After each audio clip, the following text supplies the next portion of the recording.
Town of Southampton Board of Selectmen's meeting for Tuesday, May 8th at 6 p.m. Welcome. This meeting is being recorded and televised. We'll start the meeting with the Pledge of Allegiance. I pledge allegiance to the flag of the United States of America and to the republic for which it stands, one nation, under God, indivisible, with liberty and justice for all.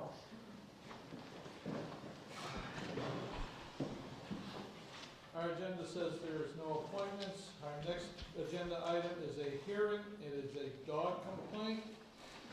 It pertains to 55 White Wolf Road. Are both parties here? Joseph Usowski is here, 63 White Wolf. Can you go up to the podium for me, please? Yes, I'm here. Joe Usowski at 63 White Wolf. All right. Anyone else?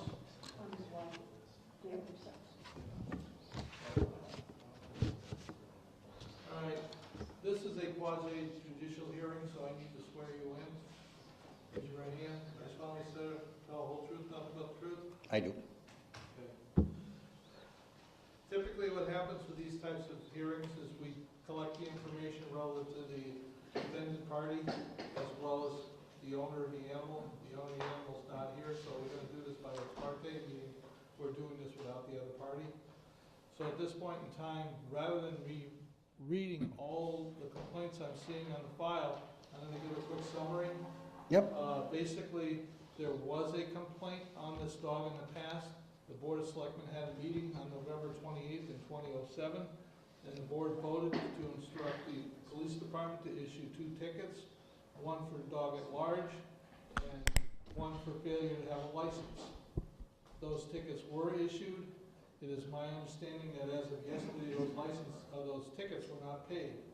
My conversation with the police chief today is he is going to be filing a show cause hearing to basically bring this as a criminal complaint in the next few days. That aside, now we have new complaints pertaining to this case. And what I'm looking at is complaints that appear to be dated as back in last year. I don't see anything current. There's some here under number 3, Charlie. It looks like 3/20/18, 2/14/18 maybe, and 2/4/18, 1/31/18. Seeing those? They're probably in the file here, not just mine. Oh, there is a language, okay, thank you. Oh, yeah, I see them. So I guess the best way to do this is introduce yourself first and address. Joseph Usowski, 63 White Wolf Road in Southampton. Can you explain the circumstances of what the complaints were about? Yes, this time it is from December 2017 to March 2018. Mrs. Washburn on several occasions lets her dog loose.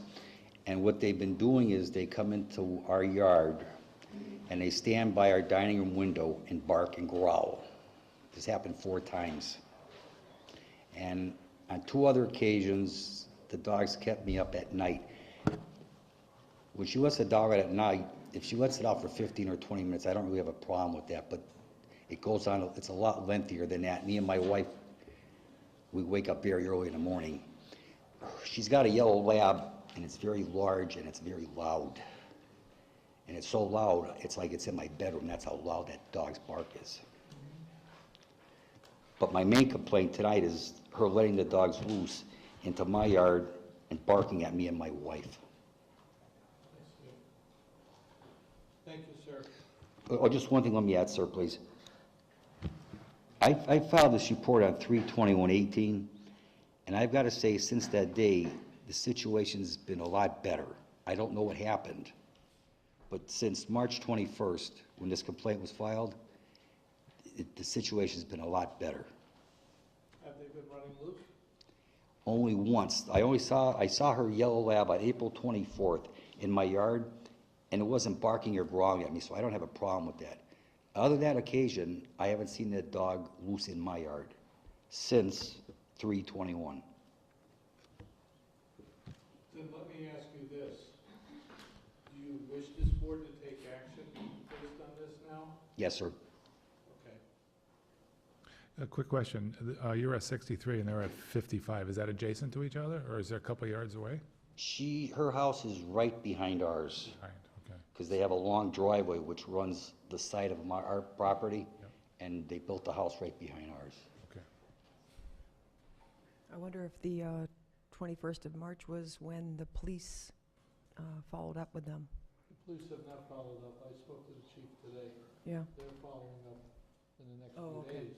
So- So they have not been summoned to show cause yet. So they haven't done anything about this recent complaint? That's right. Okay. But the folks, the Washburns, is it, haven't paid? They haven't paid the fine as of yesterday. Okay, It's Mr. Abrahamson, I believe, and Mrs. Washburn. okay, They were issued tickets, and those tickets were basically back in December, and as of yesterday, they were not paid. mhm, I spoke to the chief today and explained to him the circumstance, and he said he's moving forward with a show cause hearing, so I suspect in the next couple of days, but that hasn't happened yet. So Okay. whatever caused this to calm down a little wasn't caused by an action of the town. I have no idea. I don't either. I'm just- Well, I guess my only question, since this is hand-delivered, it says up here 3/21/18, does the dog owner know that it was coming up and that's why it happened? Quieted down? Well, they know the hearing's coming up. Right, yeah.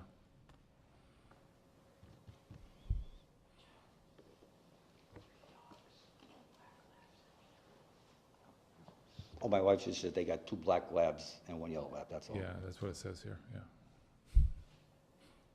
So they haven't tried to go after you, it's just loud, aggravating, barking and Yes, banging I'm not under your threatened by the window. dogs. It's just, they're loud and aggravating. Yeah. The dogs, I don't believe are vicious. Okay.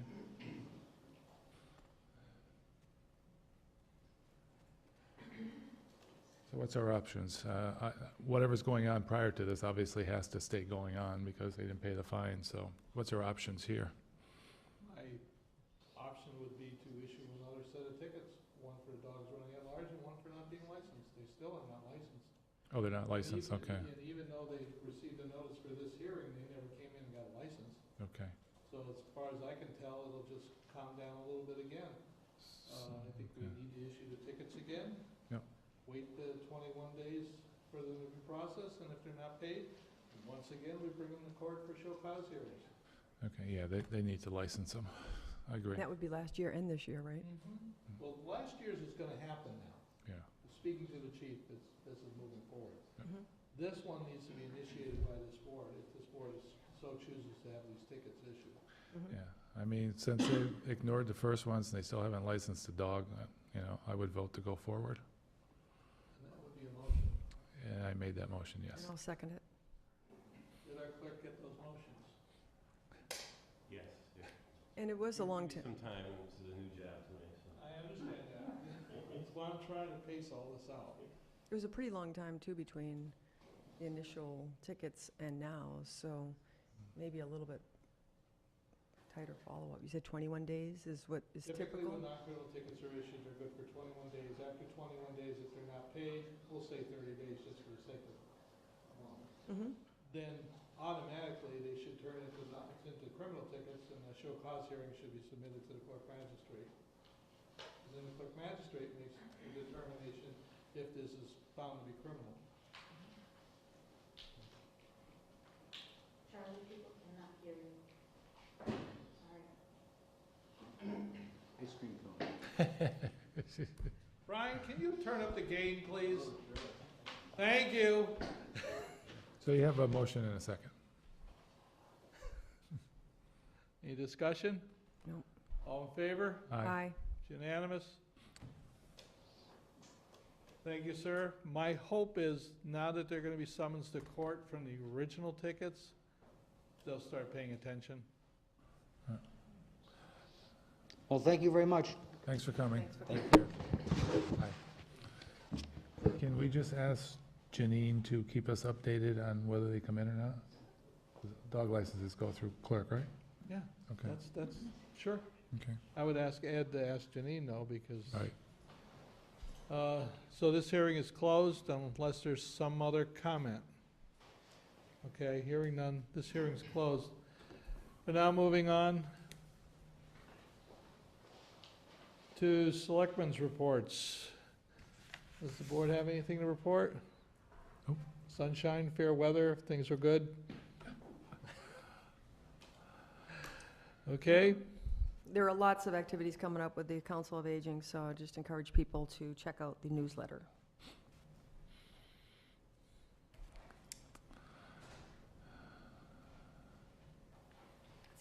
this is a new job for Ed, we're trying to keep him. Cross training. Yes, Next Tuesday is the elections, so yep, next Tuesday is the urge election. people to get out and vote.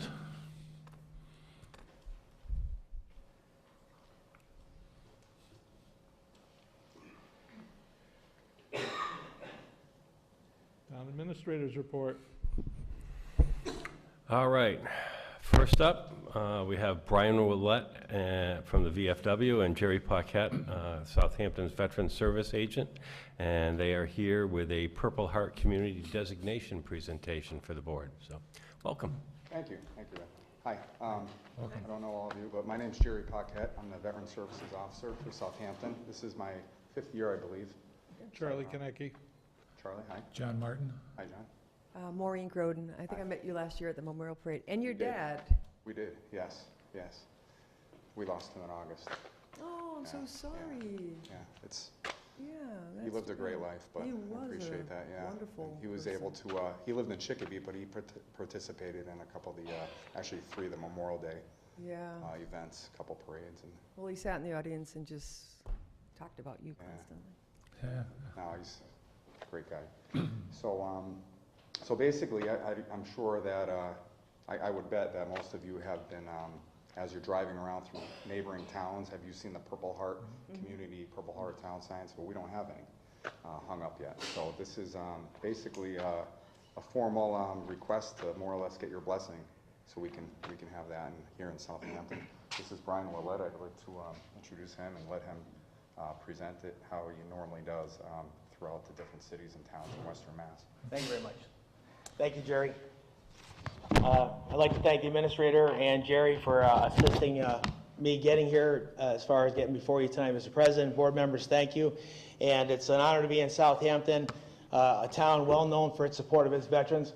One of our best friends here, General Rice, is I know is a local resident, and he's a very strong supporter of the Military Order of the Purple Heart, personal friend of mine, and he's attended many of our events. So we miss him with him being down in Washington, and we look forward to getting him back pretty quick.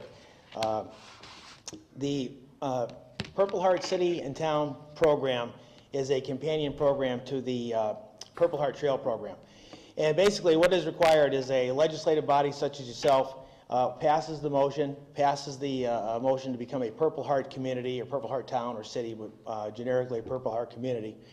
And through that passage, this town will be entered on the national website of the Military Order of the Purple Heart as being a Purple Heart community.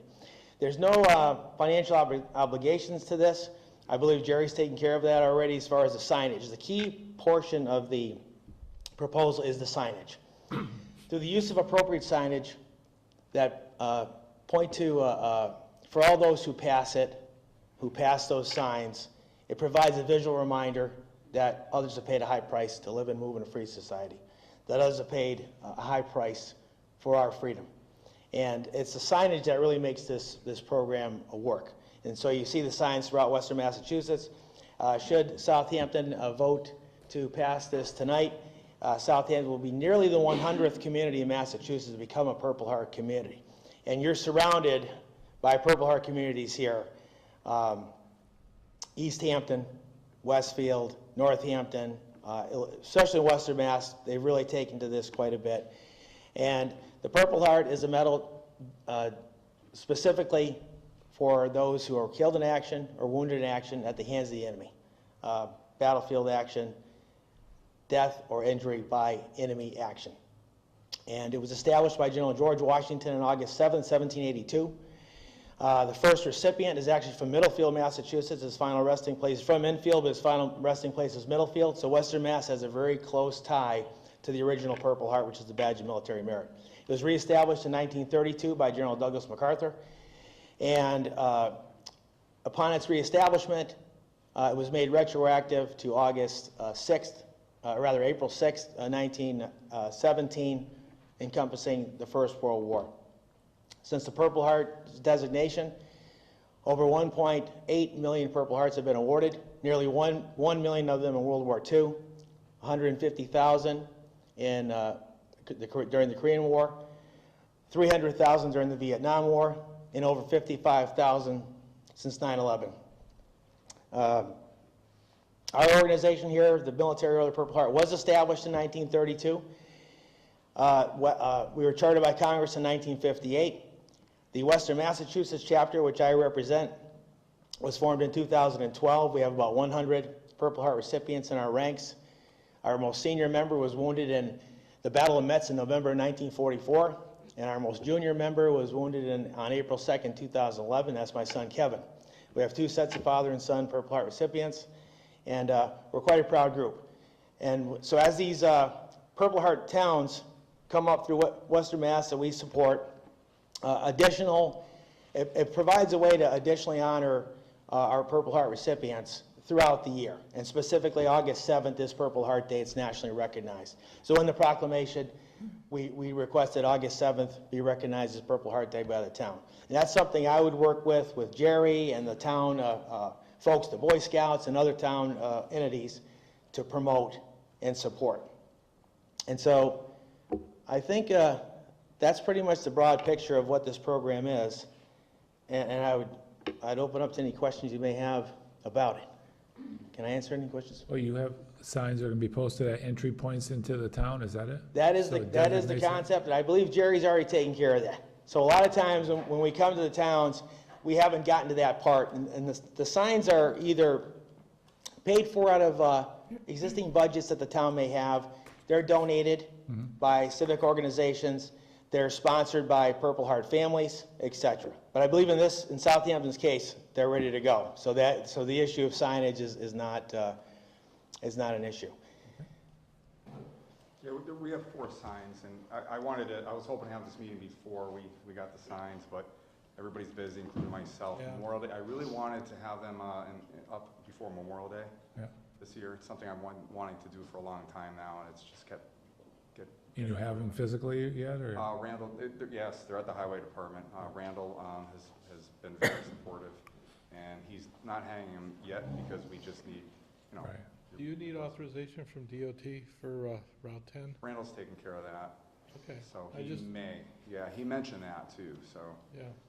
but that's a good point. So he did mention that to me, and he's the expert in that area, so. Okay. But I we just have didn't 4. want a sign to go up and then somebody from the state take it Right. down. Yeah, I know in Agawam, Agawam, Main Street in Agawam was that same situation, and the local DOT needed a permit, and so I don't know if that'll be the case here, but it was granted without any Okay. issue. That's Yeah, okay. I'm but there just will be one on each end of Route 10, and then there's 2 others. Okay, county road, I suspect. And this came out of my budget. okay. So you're all set there? Yes. Okay. good. So if this measure does pass tonight, I think you have do they have the proclamation before them that they have to sign? No. Okay. There's a proclamation that, should you vote in favor of this, I'll come back and get it. It needs your signature. And with that, I take a copy and send it to our national officer that does the Purple Heart Trails. And Southampton will be placed on the national website as one of those communities supporting its Purple Heart recipients. And should you pass the motion tonight, I have an additional presentation for you to make. But I'll entertain any other questions, anything I can answer. Since it's a, Motion? Sure. Go ahead, make Were you going to say something? Okay. I'll make a motion, we accept the designation as Purple Heart Community in honor to of our veterans. I'll second that. Thank you very much. Discussion? I just had a question. Since it's a community distinction, is there a directory of folks from Southampton that are Purple Heart recipients? There is no directory. There's no way to know The closest thing that there is to a directory, say in Massachusetts, is actually the Purple Heart license plates that the registry has. That is the only, when a Purple Heart is issued, it's on your DD-214, it's on your records, but it's not recorded anywhere else on in a system.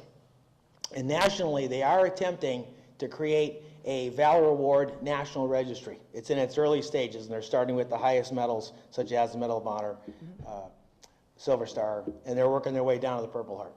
And so they're hoping to do that, but there was nobody ever did keep track, and now they wish they had. But I know for a fact there's a Purple Heart recipients in Southampton. Yeah. oh, I'm sure there's many. Yeah, there's Yeah, many, yeah, but I know for sure, and I can't, one of them's one of my cases, and I'm not allowed to disclose Yeah. their name, but maybe we can somehow bring anybody forward if they wish to somehow in the future, just to be recognized. Well- But I mean, this is one of the reasons for the signs, we're recognizing all of them, and it's not only the people that live here, it's the people that Sure. pass through or come Right. here, for If- whatever reason. And the Purple Heart Day, the August 7th, or other events that are surrounded, honoring Purple Heart recipients, what we've done is, in different communities and through the Veterans Agent, is have a public event and invite all Purple Heart recipients, and they do come. And oftentimes, they've never been thanked, and especially our Vietnam veterans. And when they come out, it's very emotional when they come out and being thanked for the first time for their service. And it's like, it can provide that. I was wondering if we could do something on our Memorial Day celebration. Now we have a motion and a second. Yep. I would suggest we vote on the motion in a second, and then we can discuss this further. Sounds good. All in favor? Aye. Aye. Unanimously passed. Okay. Now we can go into the open discussion on this. I think it'd be Because great to I'm- do it on Memorial Day, our ceremony, and ask the Purple Heart recipients if they want to come, and maybe Jerry, you can come and, explain the process and the community event. And if that's not enough time, there could also be an event in August surrounding Purple Heart Day. And I don't know if you have an available flagpole that we could possibly raise the Purple Heart flag. We would supply the flag, of course. Yeah. And that would be another event. We've done flag raisings, we've done sign dedications, such as the signage that you have. We've dedicated these signs officially. So we've had various events, and we could really, we could harness anything in the community, and we would love to. Okay. Yeah, I think it's great. And I can definitely explore that with Jerry. Yeah, Cindy Palmer and I are working with Richard Leclerc and also Nancy Hughes on the Memorial Day Parade, and so we were going to be in touch with you anyway, Jerry. It might be early, with it being about 3 weeks away. I was asked to speak at the Yeah, good. cemetery, So you'll I was be gonna speak and discussing. have the Okay, good. green, So I can bring it up then at the last minute if some But in terms people of wanna come bringing forward, in- but yeah, Be some- early. we could discuss that. Okay, I'm trying to get. all right. Yeah. We'll Yeah, reach well, out to you And then. then we have the Veterans Day breakfast at Norris School, so we could even Right. do something there. Yeah. Yeah, that would be, This year. yeah, it's hard sometimes on those holidays, because we're already committed to 2 parades, for example, that we're marching in on that day. So it's hard to, unless it's off the day, Right. which is when it's off the day, I love it. When I hear an We event can not make any happening on, random day and just do it, yeah, There's but nothing to yeah, say we can't do it multiple times during the year. that's right, Yeah. right, that's right. so. And if I may, I would like to present to you, to the board, to the town, a certificate of appreciation presented to Southampton, Massachusetts, on becoming a Purple Heart community in the Commonwealth of Massachusetts, honoring all who made the ultimate sacrifice and those who were wounded in action by the hand of the enemy while defending our country in all wars from Southampton, Massachusetts, as well as honoring August 7th as Purple Heart Day.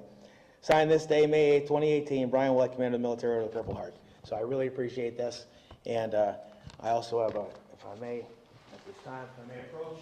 Sure. Yeah, thank you. My brother was a Purple Heart. Thank you, recipient. appreciate My brother was a Purple Heart recipient. You can become an associate member with our organization. We have mothers, fathers, sons, brothers. Thank you. Thank you. Thank you, appreciate it. Would you guys mind taking a picture with us with the sign? Oh, yeah. That'd be great. This is for you guys. Election day's coming up. Heard about that.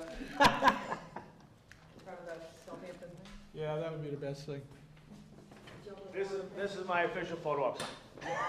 I guess I anticipated this might pass. Want to do it this way? Did you seriously ever have a town or a community say no? No, but Wilbraham came the closest.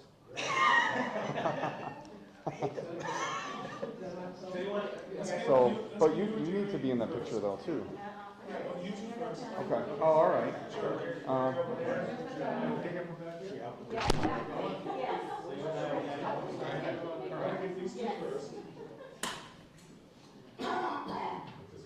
You got the Southampton?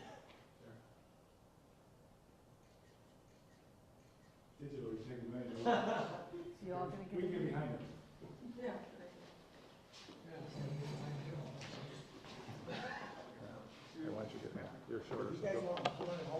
How about this? That works, right? We'll go with the short guy.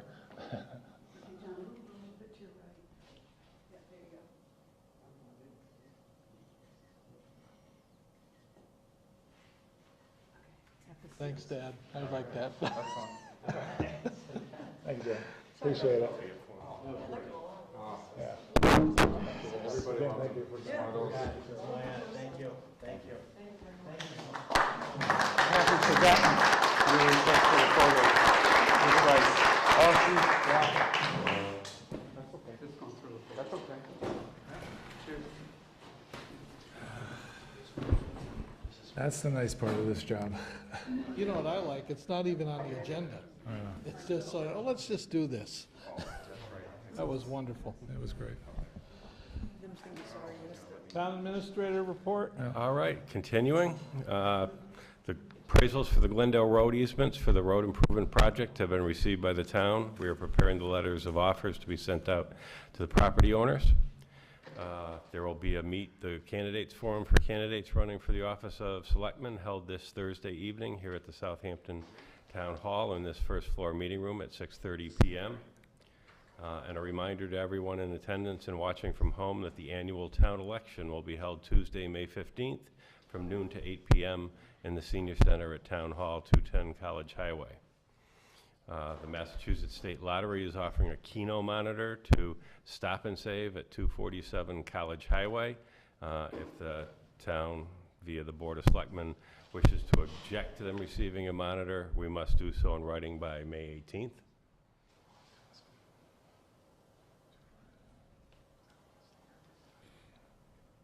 I'm not hearing any I'm not hearing objections, anything, so. Okay. Would the Select Board please authorize me to enter into a 60-month lease with Pitney Bowes for the replacement of the Town Hall postage meter? Monthly cost will be $170.37. You were authorized the town we were authorized the town meeting. So do I hear a motion to authorize? I'll make a motion. I got a question, but go ahead. I'll second it. Now, is it just for the meter or is it for the whole machine? 'Cause I know we can't own a postage meter. Yeah, actually, in this particular case, we'll replace the whole Whole thing? unit. And yes. that's all inclusive, that price? Yes, Okay, great. other than the postage itself. Yeah. That's just for the lease of the machine, Right, so. yeah. Yeah, you get 60 months of free postage. All in favor? Aye. Aye. Okay, that's unanimous. Thank you. I have notified the Easthampton City Planner that the Conservation Commission and the Select Board would prefer to keep the shared conservation agent through the end of the original agreement period of June 30th, 2018. The City of Easthampton's position is that by not including a request to fund the conservation agent position in the town's fiscal year 2019 override budget request, that we have defaulted on the terms of the agreement as the date the action was taken of removing that funding request from the fiscal year 2019 budget request to the town meeting warrant. And that due to that action, the town is not entitled to continue the services of the shared conservation agent. I will draft a letter to the mayor of Easthampton stating the Select Board's objection to the termination of the agreement prior to June 30th, 2018 date of the grant portion of the agreement. Okay. Upcoming, the next Board of Selectmen meeting is Tuesday, May 22nd. June Select Board meeting dates are to be determined, which we might want to do tonight. And then Department Heads meeting is tomorrow, Wednesday, May 9th at 10 a.m. Can we first circle back to Glendale Road? Are we still on schedule to move with construction this year? Yes, Any idea when groundbreaking would be? that I cannot answer. Okay.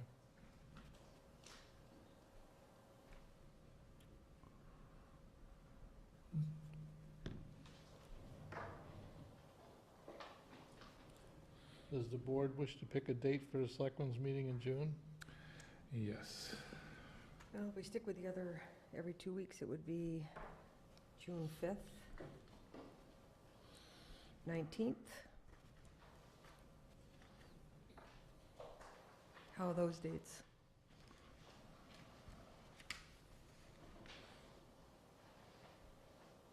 They work out very well. They're good for me.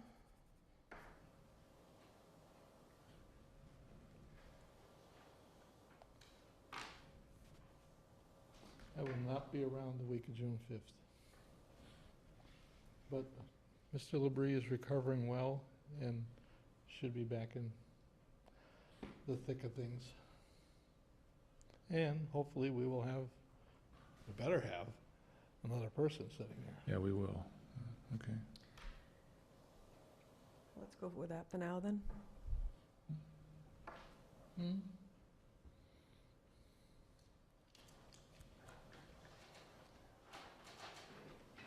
So you agreed with June 5th? 5th and the 19th. Okay, Ed, you got that? Got it, thank you. Okay.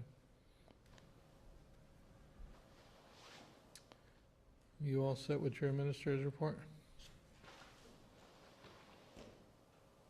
Yes, I am. Okay, old business. Right of first refusal, 111 Glendale Road. Anything new the board would like to bring up? Do we get notice from the Conservation Commission officially or the Planning Planning. Board? We've turned the gain up on this, you can tell on the Yes, microphone because you can absolutely. hear ourselves. Yeah. Reverberating. No, there's been no official action by either board, or at least I have not been notified of any Okay. official action. When are the next two meetings? I'll follow up, because we need to be at these and get some action on this before our 120 days just goes. Right, I think we also are going to have to look into having a public hearing as well. So the Conservation had a meeting on Monday night, I was out of town, so I don't know, but I know that in a previous meeting, they discussed it, did not take a vote. We're going to keep it on the agenda, but consider financing. When it gets closer, kind of look at approving it based on financing. And I believe, anybody here from the Planning Committee? What I understand from Jim is that they did about the same thing. They talked about it, but didn't want to make a motion because of the financing if it came out of the operational budget. So my suggestion was at the time, and I don't know if that went forward because he's been out, is that take a vote on it with the caveat that it can't come out of the operating budget, because if it comes out of the operating budget, you're closing down half the town. So I think just having a vote to say we're in favor of it, as long as it doesn't come out of the operating budget, is fine. I mean, that's the way I would push it. Yeah. So I'll make sure one of us go to the Concom and the next planning. Yeah, I'll be going to the next Concom, and then what about community preservation? Was it discussed there? Yeah, it was. Uh-huh. Any report, Charlie, on that? It was discussed. Nobody, community preservation cannot make a decision unless somebody proposes something. Right. So there was discussion, but there was no proposal to seek any specific funding for any specific project. So it was discussed, and basically the people that came in who represented, I believe, conservation, Mhm. was to go back to conservation and get yourself a structure of what you want to do. Okay. So I'm happy to make a motion that, in support of exercising the first right of refusal, providing it doesn't come out of the operating budget, and then encouraging the three committees that we're waiting to hear from to actually take a vote on it, and then move forward in looking at funding and/or public hearing. I'll second that for the conversation. Third committee, you talking about CPC? We had talked about Finance Committee, Planning, and... Planning, conservation, finance committee need to be part of this, as well as the Okay, town so administrator. FinCom, okay. But at this point in time, I don't see a need for a vote. I think we need to get conservation more organized as to what they are proposing, if they're Well, I proposing. think they're organized, they're just waiting to discuss financing. Yeah, and I don't know if anybody wants to speak to that, but I wasn't there for the actual discussion, and I believe that it was so soon after we got the first right of refusal, that I believe they were having a discussion but didn't feel ready to vote on anything right then. Yeah, and I'm gonna disagree with you for a second, Charlie, because it sounds like the other committees are maybe laying back, waiting. Somebody needs to be proactive, and I think it should be us by making the motion for going forward to push that down. So, let me understand the motion. The motion is to notify the seller that the town is accepting his right of first refusal to move forward? No, No? Then No. explain to me so I understand exactly what, I believe that because it's a 120-day window, I'm not prepared to do that right now. What I would like to do is express an interest in moving forward to exercise the first right of refusal, so long as the money doesn't come from the operating budget. So to give a message to the committees to please address this in their agendas and to vote in favor so that we have direction from these other committees. I'm fine with that. And Okay. I think that motion is something then they could adopt in their committees and go forward with it. 'Cause I think we're all interested, as long as it doesn't come out of the operation budget. Or in the middle of motion, can we have conversation? Well, Or when do we? you motion, you're in debate relative to the board Oh. itself. I'm fine with it if you are. Well, I am too, so I'm Okay. just like, Okay. do I hear all in favor? Aye. Aye. Aye. Now, is this pertaining to this? Yes. Well, Cheryl Fletcher, Gun Road. So just a couple of questions. Certainly the group of residents that have a strong interest in helping and assisting with grants and everything, there has been lots of activity. So having said that, I just wanted to back up a little bit. I've never heard folks ask questions of the town administrator's report, so I didn't want to jump up. But on April 10th, you folks had talked about sending the letters with regards to all three parcels, and there was some confusion. I rewatched the video again today, and I just wanted to make sure. I wanted to know, number one, obviously, we have the first importance is working on Glendale Road, because that's the one that's been offered. But in terms of the letters to the Waynes on all three parcels, did those letters go? Or, on April 10th, it was suggested to wait till the next meeting to get the response back with regards to Glendale. But I didn't know if those letters ever went saying, we're interested with all three parcels going back to the right of first refusal. We may not be able, to have pie in the sky and be able to exercise our option on all of them, but to keep following the whole process that we've undertaken is to make sure that it is legal and right under all programs and all properties. And I just didn't know if the letters had gone, and if they haven't gone, will they go? And if not, why not? My recollection was that it was suggested that we wait because we anticipated hearing something, and I believe we voted to go ahead Right, and have the letters go out, that we weren't interested in waiting right. to see. So did they go? Did the letters go out? No, they have not gone out. And if you want them to go out, you're going to have to give me some direction in that, because as far as I'm concerned, there's no right of first refusal on those other two parcels to be exercised, because they've both been sold and they've both been re-entered into chapter land. But the board voted on April 10th unanimously, because I went back and looked at it again today, so I wouldn't be misspeaking, that the letters were to say, although the parcels, the intent was to ask and to say, we feel strongly that we were bypassed. Sorry if I'm putting words, but you folks clearly voted on April 10th, and Charlie asked to wait one more week to see what the response would be back, and Mr. Martin clearly said, well, there was even a question about, well, is there a is there any detriment to waiting? And I understand you folks wanted to wait to see, but my understanding was there was a vote to send those letters on all three parcels. That And I was think not it- my understanding. Do we have the minutes available for that meeting? From April what? 10th. April 10th, yeah. Yeah.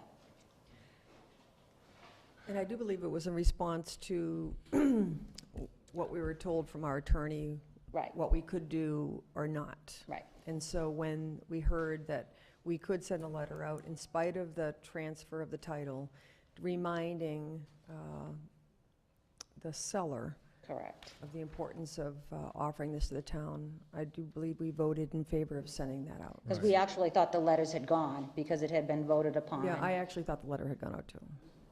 I think the issue would be what we would do after they didn't respond to us on those 2 letters, because they don't own them anymore. And I Right. think it was, we had to go to court if we wanted to go to court, and the attorney who was the speaker, guest speaker, I forget his name. Pat Melnick. Yeah. But thought you it- had even Thought it was said a in- reasonable process. Right, and said, let's give them 14 days. I mean, it's very clear in the video that, even at that point, on April 10th, those other 2 parcels had been sold. Yeah. And that it was, let's give them 14 days to respond back, so. So, do you have minutes? Yes. What, They're in the packet as item 30. oh, item 30.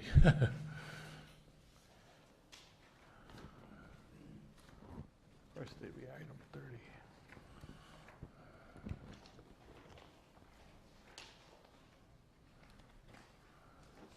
Executive session minutes.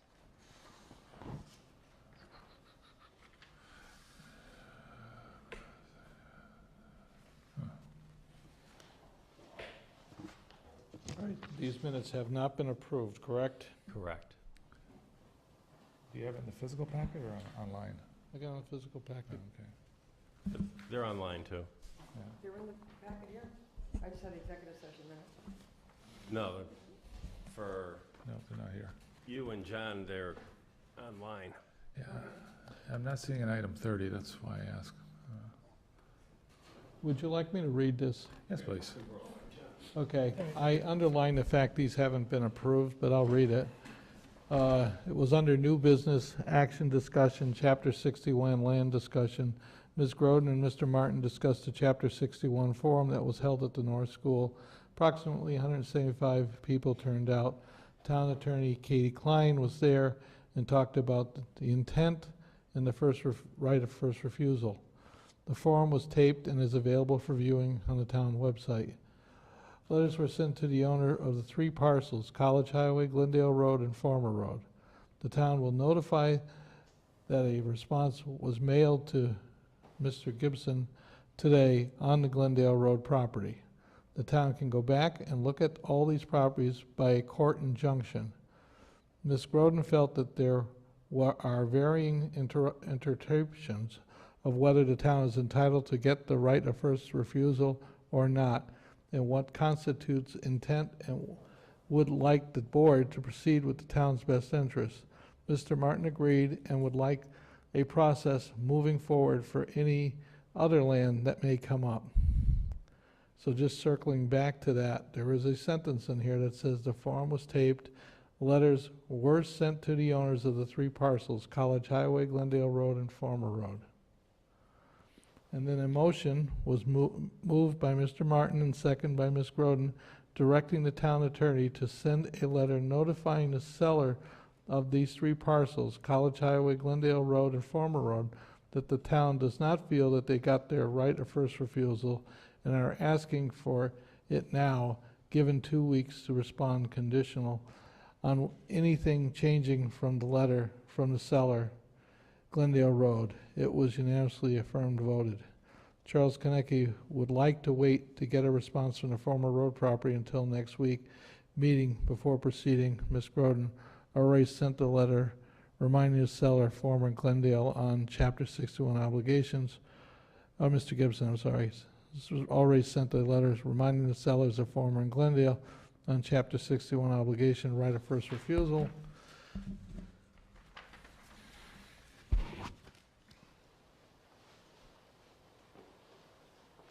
The board opened discussion to the public in attendance. The town will begin to track the properties that are in 61. Janet Kane, Board of Assessors Office, will run a report to see how many properties are in Chapter 61. The board opened discussion to the public in attendance. And then it moves on to 83 Pleasant Street issues. Okay, just to be clear, I think the first reference to the letters going out was a letter that had previously been voted on to go out and just to remind the sellers of their obligation to first right of refusal. It wasn't to say, we think we should have been given it, it was just a reminder of that obligation, should there be an intent to change to commercial, industrial, residential. And so I think that says that they were in fact sent out. That was Right. sent out. So then this vote was basically to say that we've, Town does not feel. yeah, that they were given the first right of refusal and are asking for it now. So I believe we were told by an attorney that we can ask. Yeah. And I think that was the intent of the board, is to send out a request to ask. And we wanted to wait that 1 week to see what we got back, because we knew there was a package in the mail, and that Right, was and that was the on- Glendale first right of Glendale. refusal letter. So that letter has not gone out then on the other 2 parcels? No, it has not. Okay, so I guess that needs to go out, unless we want to change our mind here. No, I'm still interested in having it go out, and if we can contact our attorney, and also I'd like to just get a vote of confidence from the attorney that they are interested, in the event that we do proceed, and the town committees and public are interested in exercising the first right of refusal, that our attorney would be our representative on all of this. So if I would like to ask that of our attorney, and also to ask the attorney to send out letters regarding the other 2 properties. Yeah, I personally don't think we're going to be able to do anything just with that letter because they're sold, but we can decide if we want to go to court and follow up on it. But I I think this also- is part of the procedure to go through it. Right, and so certainly I thank you that we do this, because that's the whole point of doing this, is to send a strong message to the property owners that, you know we can't purchase every piece of open land that comes before us. Right now, we're working hard on the one that is before us, but there's proper process and there's legal process. And I think after the land forum, and you folks were very clear that you wanted the letters to go, and that was on April 10th. Even waiting a week was April 17th. 17th. So we would very much like the letters to go. Yeah, we agree. Thanks. Thank you. I don't think we need to vote again. I think that if they can go out, that would be great. And I would also, if you're going to be contacting the attorney, just ask for sort of her support on our moving forward as our representative on this project. Certainly. Tammy Willinas, 298 College Highway. So does that mean then that even though there was a petition that people signed and you had all those people come to the meeting that you had, it was voted at a annual town meeting, and that's where it failed buying College Highway? Are we going to have another town meeting to do that voting? Yeah. Now, remember, at the town meeting, and that's what I brought up, it was worded such that once it was voted on, we had to go and do it, and it even said eminent domain, and I Yeah. don't necessarily think that's how it was meant to be put on there. Okay. Yeah. All right, so- but we would definitely have to have the whole town vote again, or at least For at the a funding, town yeah, meeting. yeah, Right, probably in July. Okay. yeah. I Okay. mean, it'd be nice to go to them saying, we've got the funding from July is wherever when a everybody's grant, on all we need is vacation. an okay. Well, we just have to be clear about the deadline. Okay, So All right. it's 120 days, and then it's 90 days to a closing. Yeah. So I think as soon as we hear back from the other committees that they have a commitment, then we'd be scheduling a public hearing, would be scheduling a special town meeting, but all of that is going to have to be very timed. The first thing, and what's the plan for reaching out to the other committees? You're going to reach out to finance, I'll be on conservation, And you'll do I'll do planning if Jim Okay. can't, yeah. thank you. Okay, thank you. Yeah. And I think one of the thoughts is, if all these committees kind of vacillate, doesn't mean we can't do it. We can just go forward ourselves. Hi. Christina Madsen, 36 Rattle Hill. I'd like to clarify some information that I have confirmed through Attorney Melnick regarding the right of first refusal. He described the process, and to exercise the right of first refusal involves registering that right with the in the Registry of Deeds and drawing up a contract. So when you exercise it, it becomes a binding contract. So he said it's important to extend it as deeply into the 120 days or until the funding is lined up. Right. So does that make sense? Are you clear on that? Yeah, because if we start now, we lose whatever goes forward into that 120 days. So we take as much of the 120 days as we can to do discovery, and then, Right, and then there are Yeah. only 90 days 90 to Yeah. do the performance. unless the landowner agrees to give us an extension. Yes, and apparently at, I think it was CPC last week, Attorney Kemp suggested that the Waynes would be willing to extend the deadline on Glendale if the town is interested in buying it. And that would be something that I would think that the select board would need to approach the Waynes on, or Attorney Kemp, approach Attorney Kemp on right away to see if there can be an extension to allow for more time for finding funding. Thanks. So can we add this to the agenda for next select board meeting, please? If the other committees do it, include this on their agenda for their next Well, meeting? we were gonna keep this as old business. Yeah, it Okay. should Automatically stay on on here. there. Okay, good. I would probably suggest we just leave it on here until Right. everything Okay, has thanks. gone through. I agree. Hi, Diana Fetterman, Birchwood Drive. So I'm kind of the funding specialist on this. We've been looking into different grants, and I can just describe very briefly some we identified that might be helpful. These are state grants: the land grant, local acquisition for natural diversity, grants up to $400,000, but these are reimbursement grants. So the town has to appropriate the money, then they get reimbursed up to 68%. There's also a drinking water supply protection grant, and we're going to the Board of Water Commissioners this week because it does look on the maps, the state maps, that the Glendale area is approved wellhead protection. So it could be eligible for that kind of a grant. That's a $300,000 grant. The deadline on the first one I mentioned was July 12th. The second one, it was back in January, so I don't know yet what the new deadline might be. There's also Massachusetts Land and Water Conservation Fund grant, up to $200,000. That deadline is June 11th. And there's a federal grant. It's a community forest grant. That's up to $600,000, 50% reimbursement, deadline June 29th. But it cannot be for land that has a conservation easement, and if CPA funds are used in anything, they must have a permanent conservation restriction. So there's a bit of a conflict there.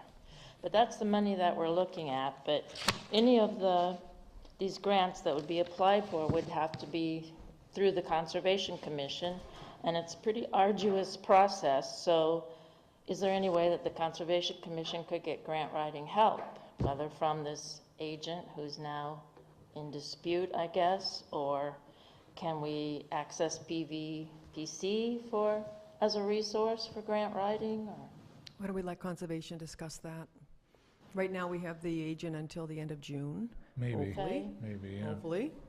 And, yeah, I think that PVPC, they could discuss that. I know that there's a high percentage that's involved sometimes. What did Granby just get for a land grant?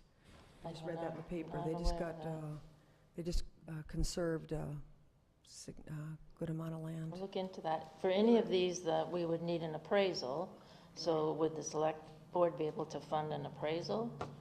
Can the CPC fund an appraisal on open land? Possibly. If we go with a request? Okay, so we could do that. I think that'd be the best way. And also borrow, I mean, if any of these grants do come through, borrowing against community preservation is also an option. Okay. Okay, before you sit down, I am, Oh, sorry. not necessarily you, but you're bringing it up. You know, we went from April 17th to now, it was 3 weeks, and we're talking about letting the Conservation Committee deal with it first. These weeks are gonna go bing, bing, bing, and they're gonna tick off fast. And one thing I think I brought up a meeting or two ago is we need an ad hoc committee, because obviously we all work, well, you still work too, but we all work, and we volunteer to work. So without you folks, we wouldn't be where we are. So can we get an ad hoc committee together between you folks, I know I'd be happy, and I'm sure you'd be happy to be on it, so that we could start, you know, if we have to go to the Concom, we have to go to planning, we have to go to whoever, let's do it. But I don't want to wait another week or 2 or 3, and as we know, we're getting older. So, Can we meet at your house? hey, wherever you like. Would you like to volunteer to? I think I'm already on it. I'm on the ad hoc. That's why I didn't let you go. Okay, so, Does the Board of Selectmen wish to create an ad hoc committee? that's a good idea, Charlie. I'd like to make a motion, we Well, create that's it. what you were saying. I know it. I was still discussing, but, okay, I'll make a motion, we put together an ad hoc committee to investigate the purchase of Chapter 61 land in general, because it can continue past this particular parcel. I'll second that. Any discussion? All in favor? Aye. Aye. Okay. And wait, before I go, I'm gonna make a motion that board representatives be Rini and myself. Can we do that? If you don't You mind don't it. want to just do it? I do, but I wanna make sure, when we don't think. Designated liaison for this ad hoc committee will be John Martin and Rady Gordon. And the reason I say that is because if we don't make it official, we're not doing anything. It just seems to Oh, I keep agree with you going. totally. So- This thing so- will go back and forth and never get anywhere. It's self-serving, because we're both gonna vote, but that's the motion I make. You wanna second it? I'll second it. Okay. Discussion? All in favor? Aye. Aye. Did the clerk get that okay? And so, Whoa, don't go too far. I haven't heard a word from the clerk yet.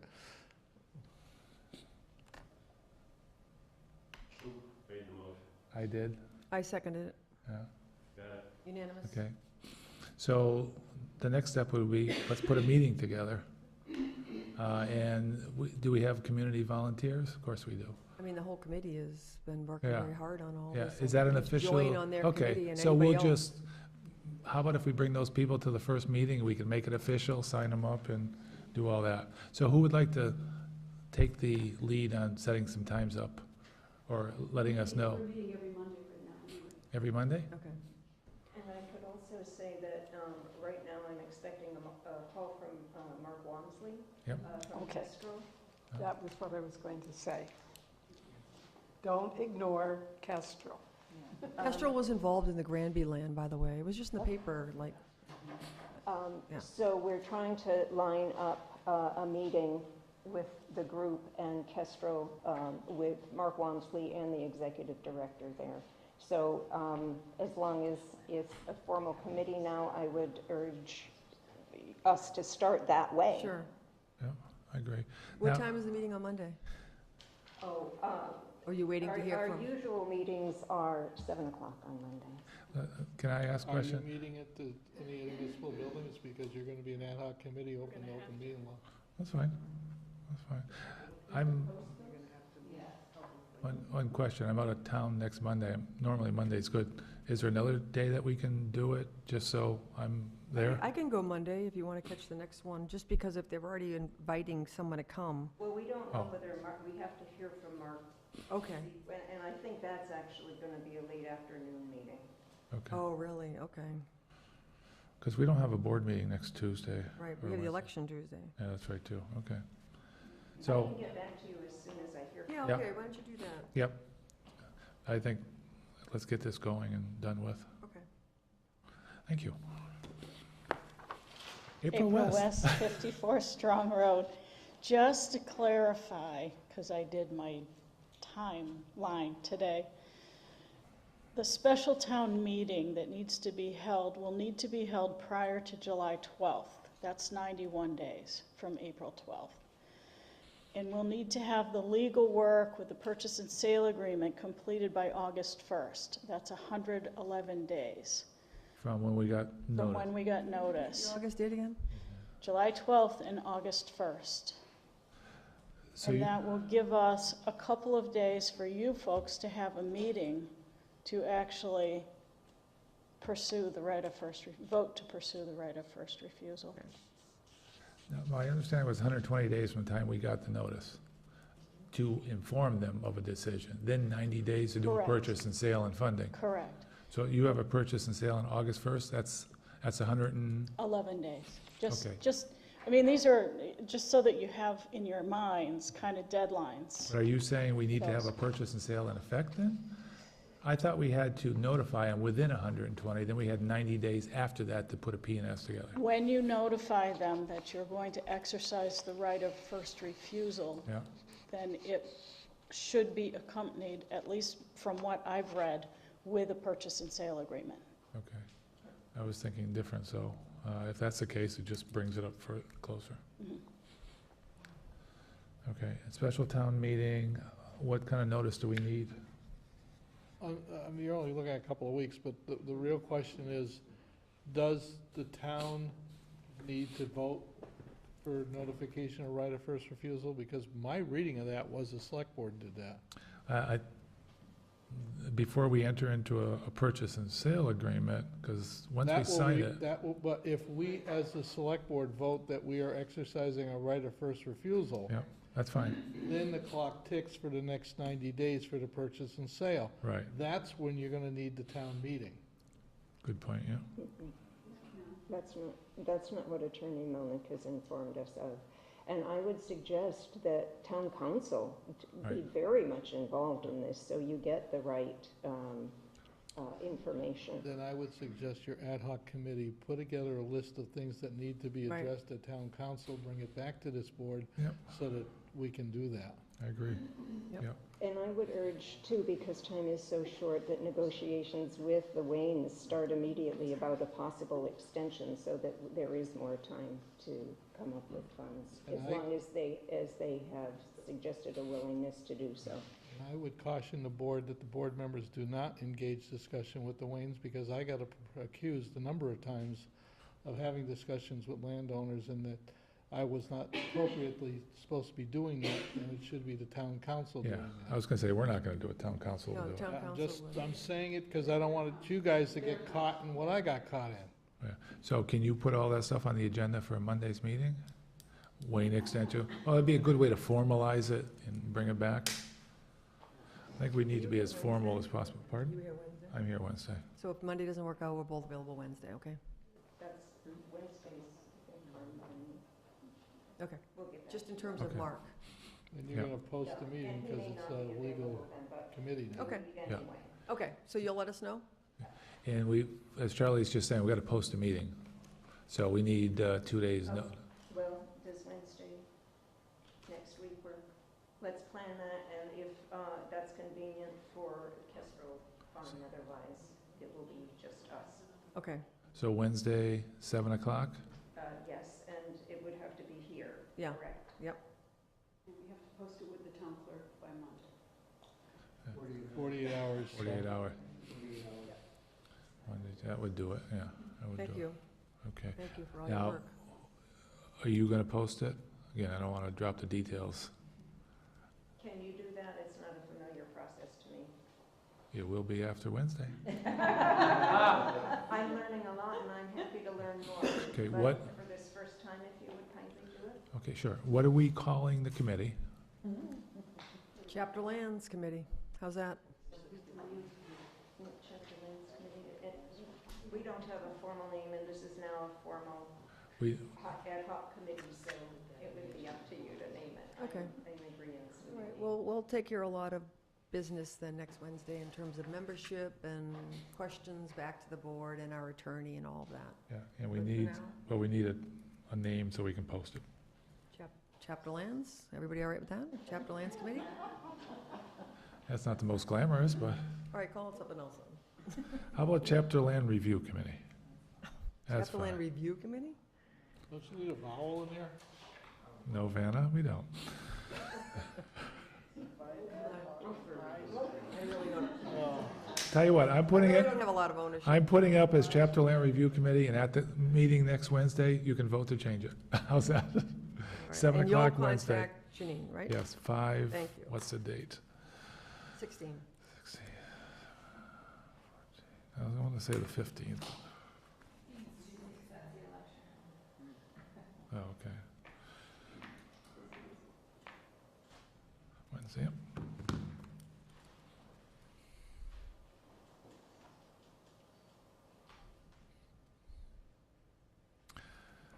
Thank you. Move along. Yes, sir. Okay. New business. Review and select board vote to approve department transfers for FY 2018. You have a sheet that was provided to you with short budgets and budgets that we can move monies from. Vicki will, our town accountant, can explain in detail. Did you get the new one that I sent earlier? I revised it. Yep. I took off the building inspector off the original one. Okay. Okay. So the first, this is the annual state statute where between May 1st and July 15th, we can, I'm just doing it for the audience so they understand what's going on. I'm We just can acknowledging you to be polite. transfer monies in between budget line items without having to go to town meeting, as long as we have the approval of the select board and the finance committee. I have sent this to the finance committee, and they aren't meeting until next Monday, and so I'm sure they will get to that at that point and discuss that, which is fine, because then the bills would be due that Thursday in order to be processed for some of these accounts. The first account on here is the town hall building account, which currently has 47 cents in it. 47 cents, yes. And we still have to pay 2 more quarters of our maintenance contract with B&G Mechanical, and those are $1,484 a piece. Most of what has been short is due to the new software and the HVAC system within this building, and all the incidental repairs that we have had. The heaters upstairs in the bathroom and in the hallways didn't work. There was extra money that we paid to B&G Mechanical in order to get the new software up and running and the new contract for the software going up and running. So, you know, there's also paper towels that we'll potentially need and toilet paper and all that by the end of this fiscal year. And, you know, water that we owe to the water department, those types of issues that we have. And Ed came up with the dollar figure. Him and I sat and went over that, and it was $5,014.88. In our discussions, we came up with taking some money from the administrative assistant wages. As everyone knows, Velda has left us. And depending on what's going to happen with the override budget and the non-override budget, we decided we would cut that down a little bit for this year. Not hiring someone in the next few weeks would save us a little bit of money. The same with the town hall building custodial wages. We took some money from there.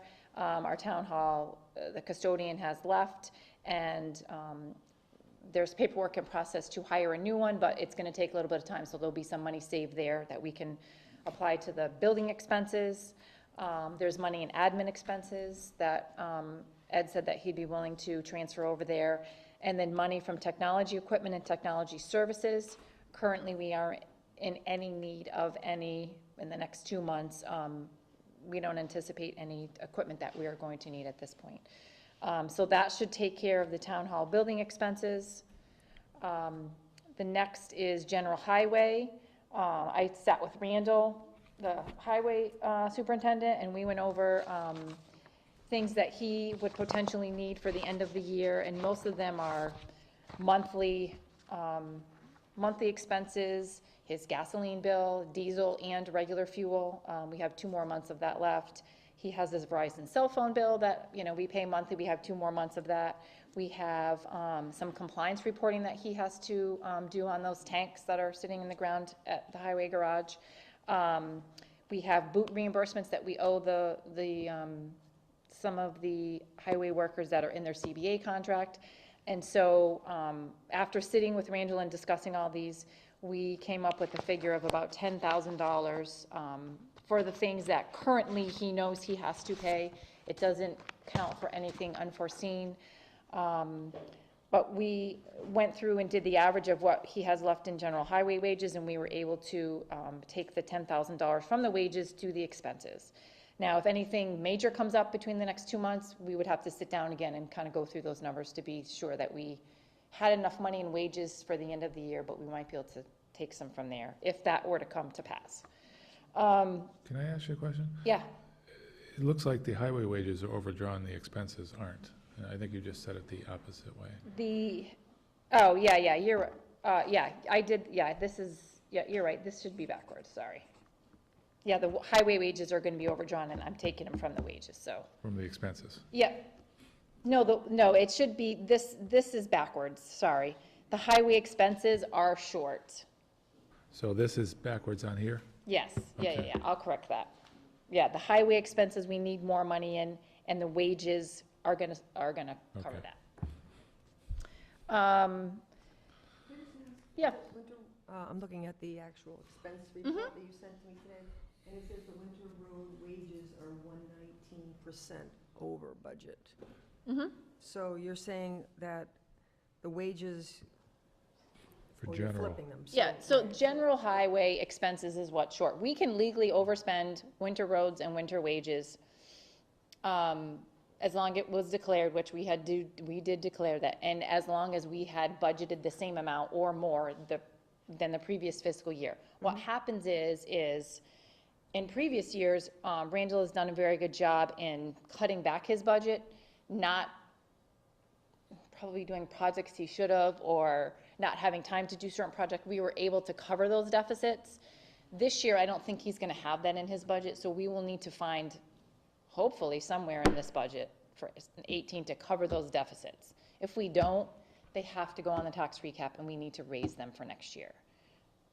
But I'll let you know when we cross that bridge, so, it's kind of a lot of money, but there might be some buckets of money where we could get some of that. He might still have some left over in his wages at the end of the year to cover some of those deficits, but, that could be, somewhere where you take $500, $500, $500 and make up that, Is it 27,000? Yep. 27 and then 55 for expenses.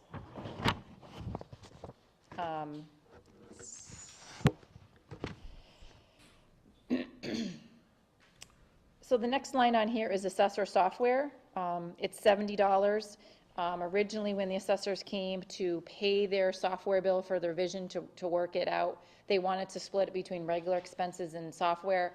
I put it all in software so that when we went and budgeted for the next year, we would see that's how much it cost us for the software, and we didn't budget correctly. We didn't budget for the increase, so I'm just taking it out of their expenses and covering that 70 grand. I didn't want to have to remember that we took $70, and when you go to budget and you're still short, you increase it by 20%, but you didn't increase the 20% on the right number. So I left it that way, so we're just gonna cover that. Interest on the Halloween storm, that was a little short in the budget, anticipation of what that potentially could be, but as you know, we've paid that loan off, so that can come out of interest for short-term debt, which we budget for those types of issues that happen to come up during the year. And that will be gone for next year. Police overtime wages is currently $27,030.27, which is gonna come from police wages. And basically, at the beginning of the year, you try to anticipate what the split of the wages and overtime will be, because he has that one big bucket of money. And so there's money in the wages to cover the overtime, because we had that bucket, the total number, we just didn't split it correctly.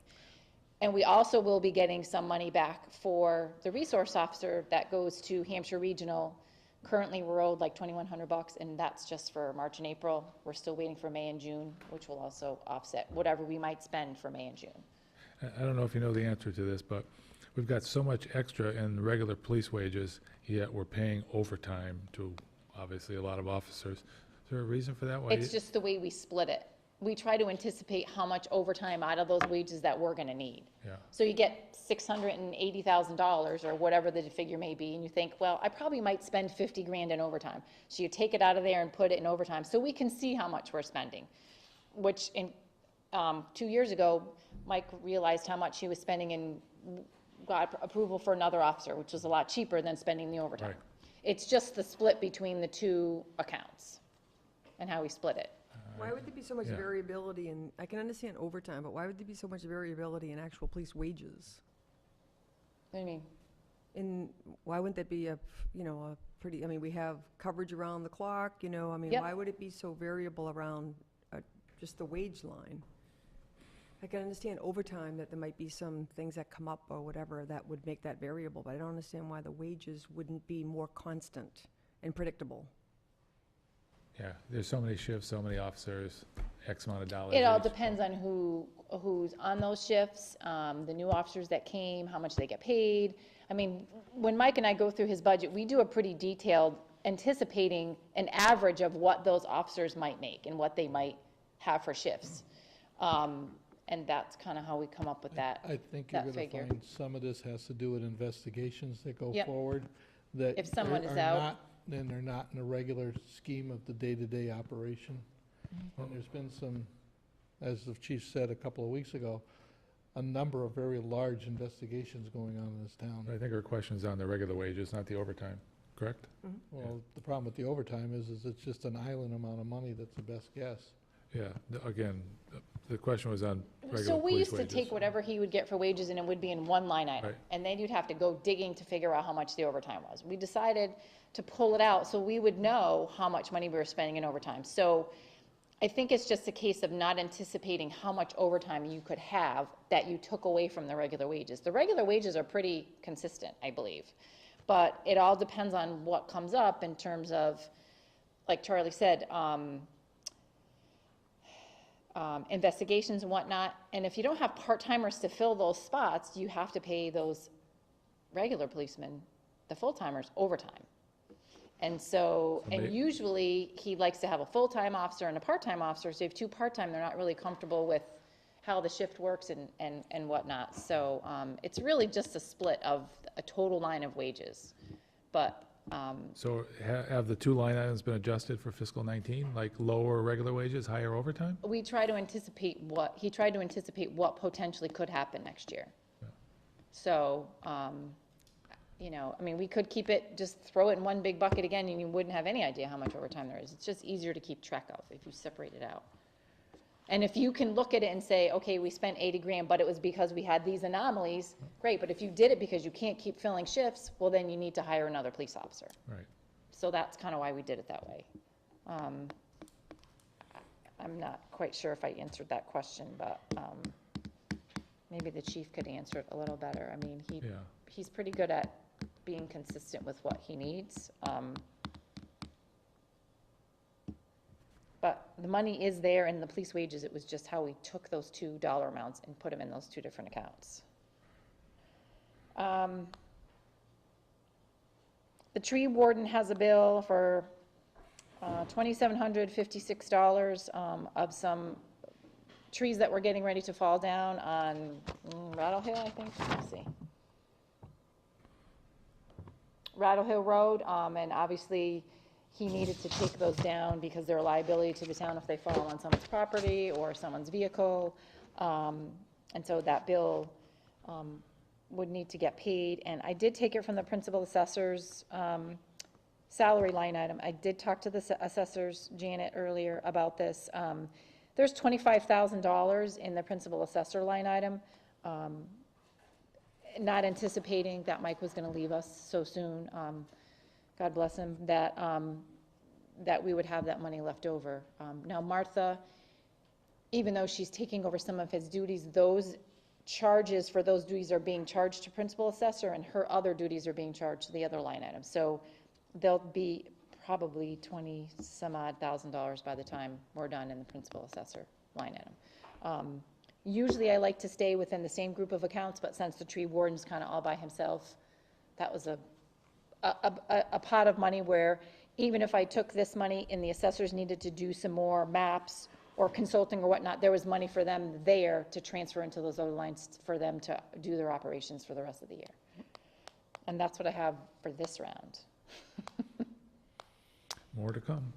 Do I hear a motion to authorize the transfer of, and correct me if I'm wrong, $44,934.88?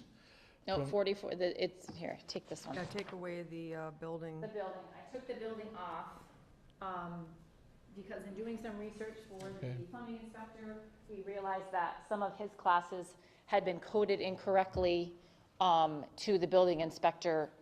They each have their own, training line item, and it was coded and charged to the building inspector line item, so I just reclassed those amounts, and so the building inspector has enough money currently to do some trainings that he wishes to do. So I took that off. I'll make a motion to transfer, is it 44,278.88? All right, second? No, because there's an error that we talked about before that needs to be with caveat. Oh, to correct that from one, yes, okay. You want to rescind your motion? I'll rescind my motion. Okay, so I'll make a motion, we accept it with the changes of the general highway wages, swapping positions with the general highway expenses to more accurately reflect the changes With the dollar amount of? of 44, 278.88? 88. Yes, but we flipped the highway things. Do I hear a Oh, second? right. Yeah. These are wrong, they should be over here. Do I hear a second? Second. Discussion? All in favor? Aye, Aye. Okay, it's unanimous. thanks, Vicki. You're welcome. Thank you. Thank you, Vicki. You got it? I'll just correct that and send you a new sheet tomorrow. Said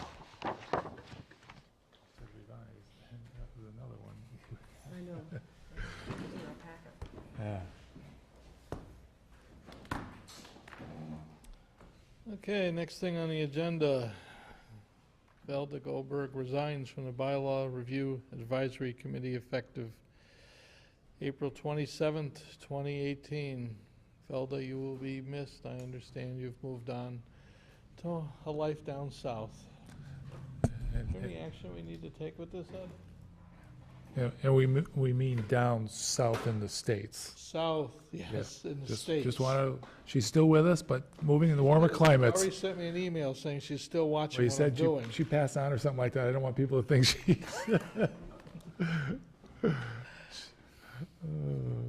I can't win, can I? Some days. We voted to send her a letter. Yep. And I drafted a letter, and Ed has it and put it on letterhead. Very good. Do we need to sign that? Do you have that letter, Ed?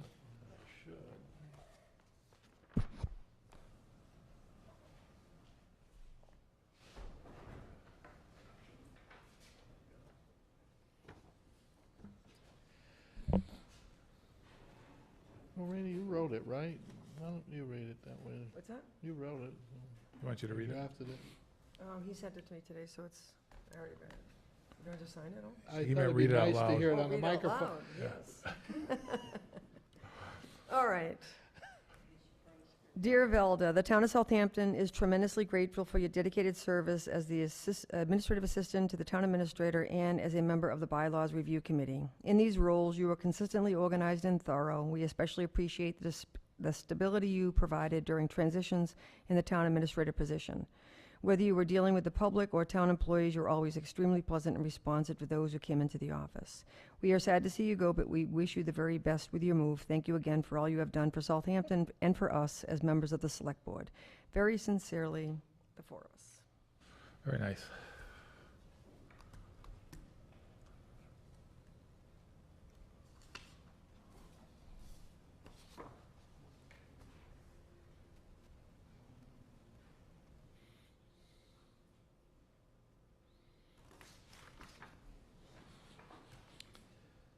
Next thing on the agenda is Southampton Personnel Bylaw Review and Discussion.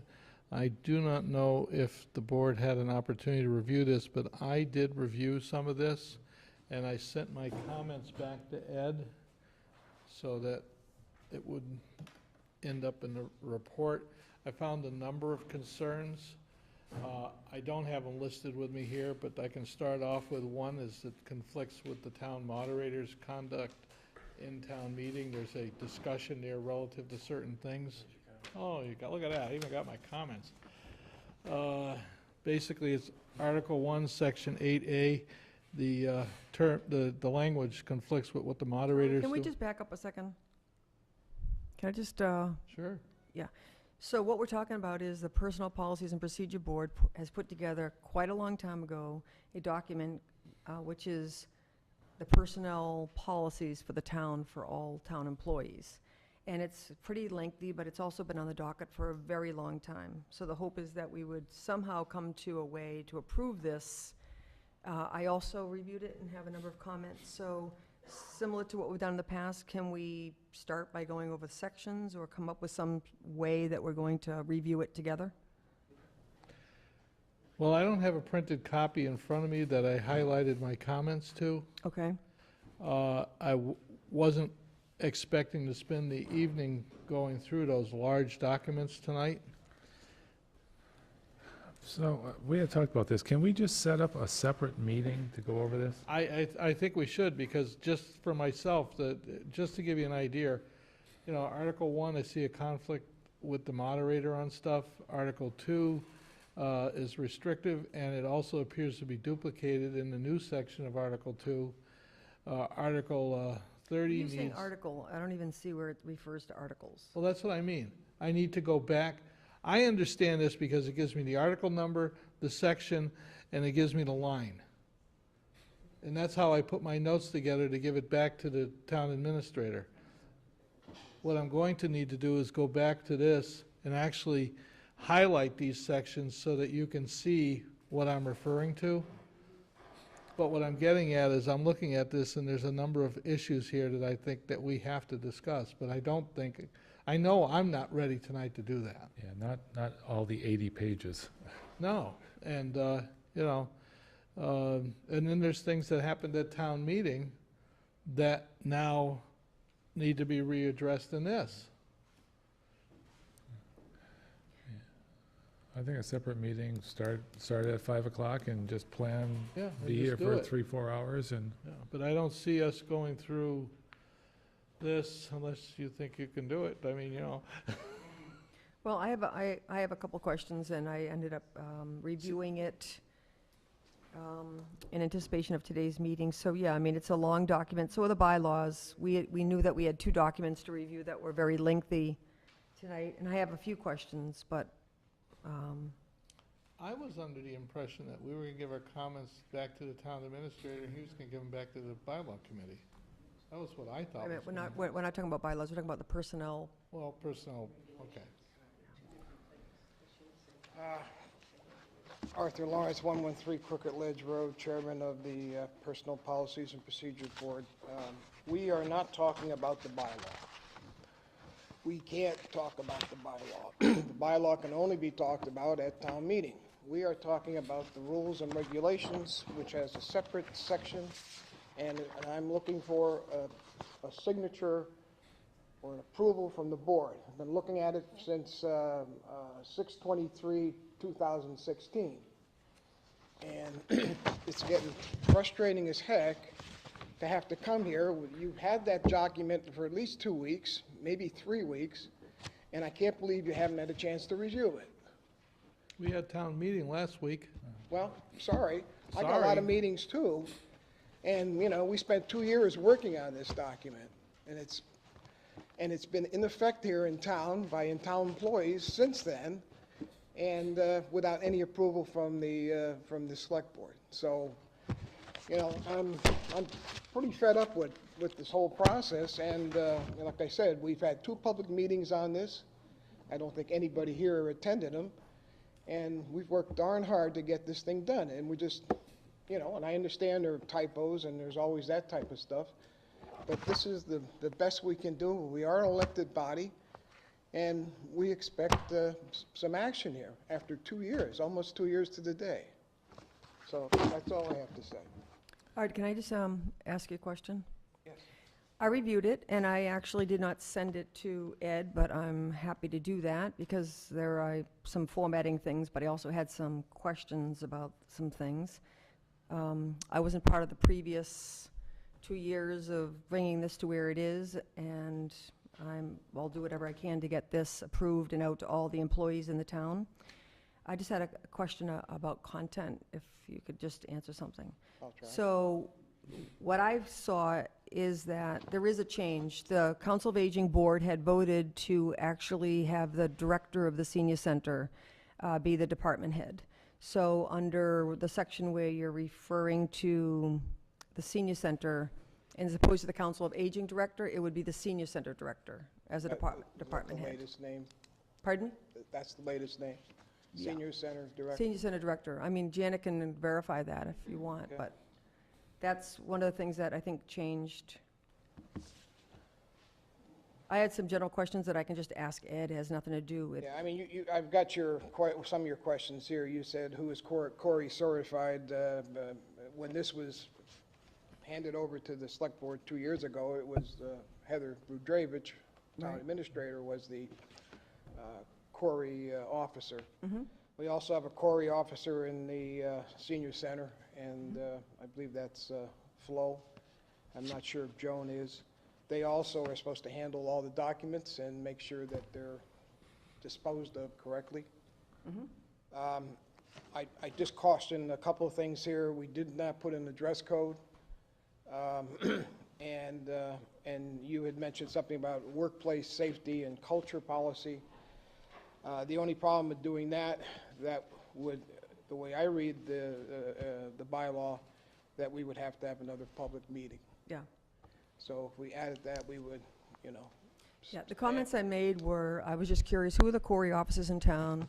And I would imagine that Ed would be the one responsible to carrying out this policy, which says that Corys do not go on a cloud anywhere, and they have to be removed within 7 years from any hard drive. So just, I assume that would be Ed maybe covering that issue at a department head meeting around who in each department, because I imagine there might be some highway department and/or emergency personnel that are also are Corey officers.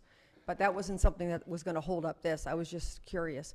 And any place I've ever worked have had some kind of a dress code policy, really in terms of, not in terms of sort of micromanaging, but in terms of not wearing things that could be offensive to other people. And I'll be honest with you, when my kids were little, I came into town hall and there was somebody that had a piece of paper up on the desk with a picture of a gun, and it said, go ahead, put one more thing on my desk.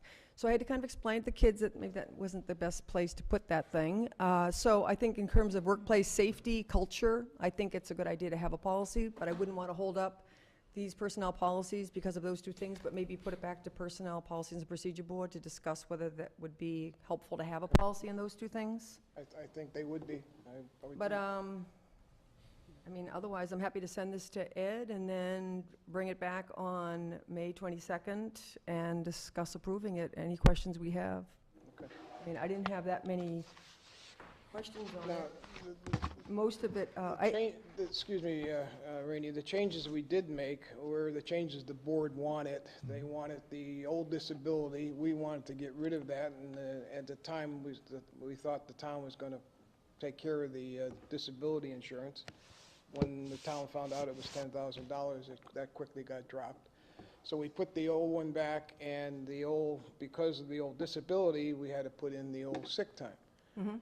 And those are the two things that Heather had put in there. She had just sort of cut and paste and slapped it in there, and it's pretty depressing when a new person comes in, you hand this thing out to them, and it had, it's just a mess. And with, 28 different approvals and dates going back to probably the 40s.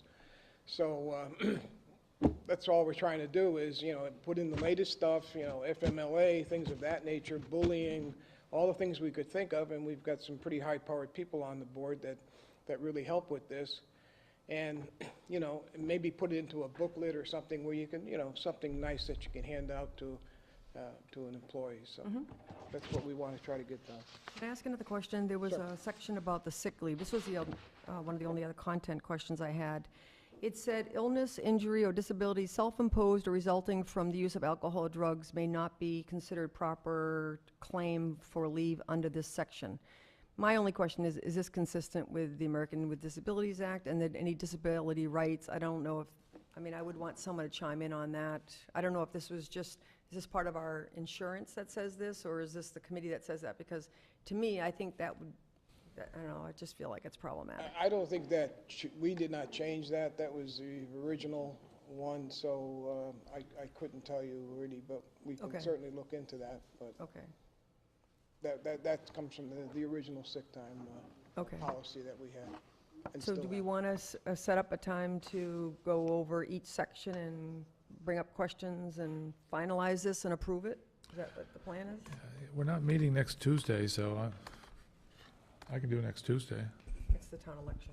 Oh, yeah, I keep saying that, don't I? Yeah. Yeah, that's true, yeah. And if just gonna be to go over that, there's no reason we can't do it. Thank you. I'm happy to do that. You available next Tuesday? Yes, Okay. And Art, is this available in a Word document? This is a PDF here. Is this? Okay. in case, I'm just wondering if we can just combine any comments we have into one document. If we send it to Ed. Okay. Okay. So you have my comments. We put it in PDFs because we don't want you to change it. Rob, you right? I love your software, you're ready to change it, you want a few. I didn't change it, I just annotated text. That's what happens if you take a red eye back from LA. Yep, nothing else to do. All right, so we're just gonna do this next. What time works for you? can we do 5 o'clock? 5 o'clock? I'd rather do 5 o'clock, Yeah. Yeah, seriously, because the election going on and all that. I agree, Okay. yeah, Yeah, let's get this approved. okay. Sounds good. Is this gonna be a joint meeting, is that what you're planning, or? It's gonna be an open meeting, so, Yeah, should we make it a joint meeting so that yeah. PQB can come? If there's any questions, you're right there. Yeah, that would be a good idea. Sure, sure. Yeah, let's do In that. fact, Art, if you want, we could throw it on the screen, so we could go over each one of those things and visually see it up there. And I can take your PDF and convert it to Word, so we can, Now, remember, if we change it, it's another public meeting, and we're gonna have to go through all that. Right, right. I understand that, but what we're throwing up on the screen is gonna be, Yeah, no, that's fine. and if we don't like it and we have to, but at least this way, the whole room is sitting here seeing what we're changing. I mean, if there have been changes that have been made, like the Council of Aging one, I mean, that wouldn't require, Yeah, minor stuff, yeah, right. yeah. I mean, spelling and grammar, that's nothing. Okay, So you'll make those formatting or other things, so we're only talking about the small content things? Yeah, any policy changes we have to do it to five. Okay. okay. Okay, 5 o'clock Thanks. Tuesday. I'm gonna come down and vote anyway, right? What? I'm gonna come down and vote anyway. Yep. Yeah, gives us an excuse to come vote, right? Okay. Okay. So that's the personnel policy / bylaw review. Are we also looking at the bylaw advisory committee's material next Tuesday? Well, Might as well. If we have time. I got Yeah. a feeling the personnel is gonna take hours. Well, let's put it on the agenda, and if it takes hours and we decide to do it another night, so be it. Fair enough. All right? You got that, Ed? I got it. All right. And this will actually be better, because hopefully Mr. Labrie will be here too. can I ask a question about the, are we up to that, the bylaws? Yeah. I know Virginia's here. So I began reviewing them, and I think because of all the copy I had all the edits. It Yep. makes it really hard to review, and your committee does such a great job in making it clear. Do you have a suggestion of, should we just forge through it all, or, what's your suggestion on approving what you've done so far? Because that's another 80-page document, and, you did a great job. I'm just wondering if you, I'll be honest, I think I got through about 45 pages of this. But, with all the comments and, it's, Deletions and additions and yeah. the whole thing is like this. It's just so hard. Just keep forging through it. Is that what you recommend, Francine and Virginia? Francine Tishman, Glendale Road. The dilemma that we're in with this document is that we have to show the town the original bylaws and then the changes. And so we have to track it this way so that people can compare and contrast so that they can know where we were to where we're headed. If someone can come up with a better way of doing it, because it's just as cumbersome for us to go through the document with all the edits. It really is, but we can't think of a clearer path to demonstrate to people what the changes are. Okay. I think when we show it to the town, we show them this like you're saying, but we also give them a clean copy so they can compare it. Right. Well, I mean, we can consider giving the old, and I think that would be very difficult for people to be sitting and looking at, you know, what's on page 3 here is on page 20 there. It's going to be, this may be as complicated as it is, it may be the simplest way to do it. Okay. I really Right, so don't know. forge through. Yeah. Actually, there's very few edits that I actually, or questions I had, but there was just one. Could you remind me about what was not removed from the Finance Committee bylaw at town meeting? Because I came up to that section and you wrote, what needs to happen for that to be approved, I guess is what I want to know. Well, I believe the Finance Committee and the Bylaws Committee agreed on language in these bylaws revisions that I believe were subsequently amended and not in its entirety at the town meeting when they changed the budget process. There's a sentence in there Right. that should have been stricken Oh, that wasn't one, Right. yes, stricken. Right, yes. yeah. So that's all that it is, because one section contradicts Right. the Okay. entire Right. purpose of the The whole entire purpose, change. exactly. Yeah. All right.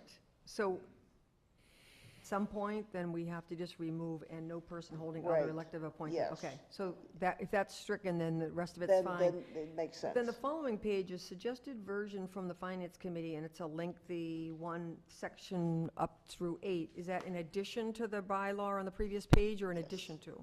Yes, I believe it. I didn't bring my copy Okay. with me tonight, but I believe it's an addition. Okay.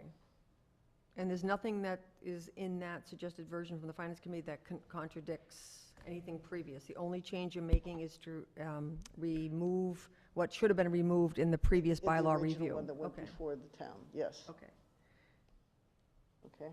So if I had any comments or anything, who do I send it to?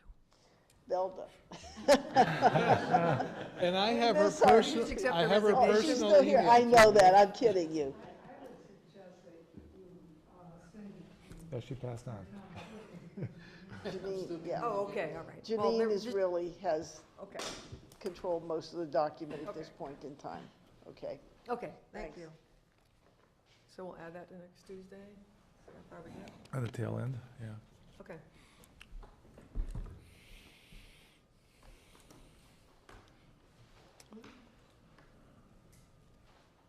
Moving right along. Request from the Water Commissioners from Tom Gahn to carry over 40 hours of vacation time from 2018 to 2019. This is basically because of staffing issues, or lack thereof. So do I hear a motion to approve this? This happened last year too, if I remember. That's one of the reasons they're hiring another person to be part-time and assist. I'll make a motion to approve it.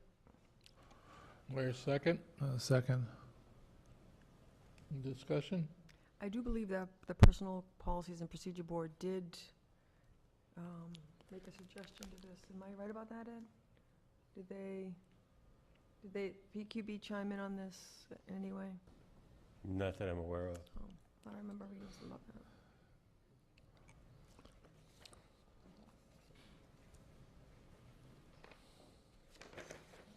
All I have is the letter from the Water Commissioners. And it's signed off by the PPPB board. I mean, the policy says if it's in a valid emergency, we can approve it, yeah. Okay. All in favor? Aye. Aye. So moved. Ed, you want us to sign this one, or you want I got an original.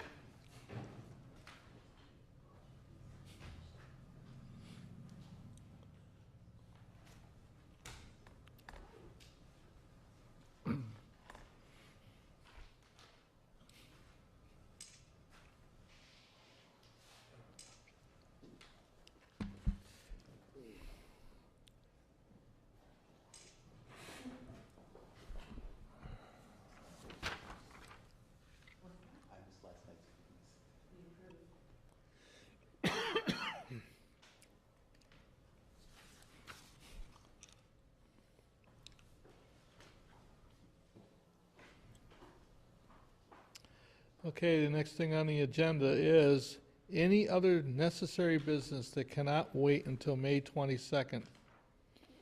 Anything in the audience? Then if we have nothing, I have 2 items I want to bring up. What was the question? I'm sorry. Any items that need to be brought up before May 22nd that can't wait until the 22nd? So is this open time for the public, is that what you're saying? No. Nope. Okay. No. All right. PRFs are on the agenda. They're after this.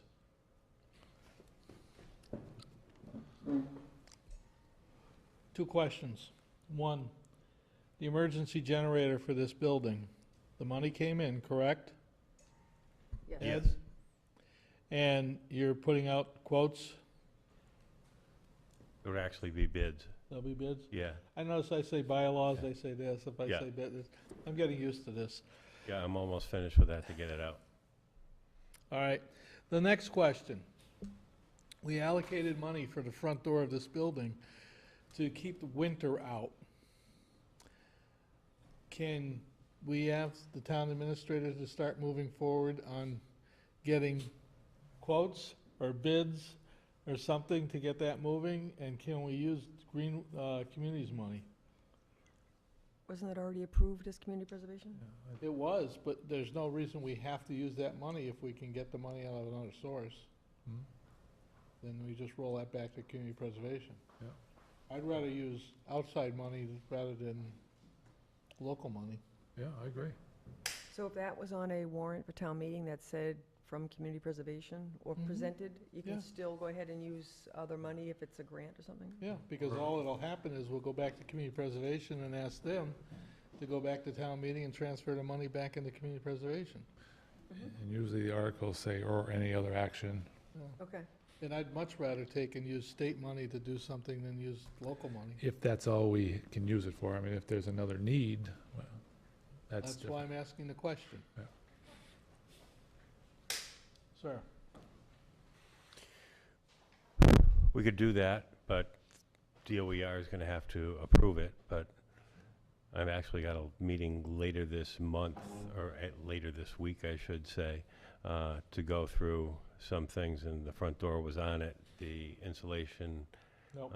was on here, and some lighting changes, either, well, I shouldn't say either, both at Norris School and this building we were going to talk about of incorporating into a request for DOER, so Okay. we can do that.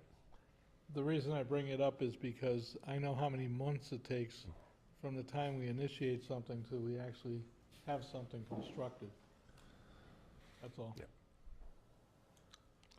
Very good. Now, we're gonna go into personal change forms.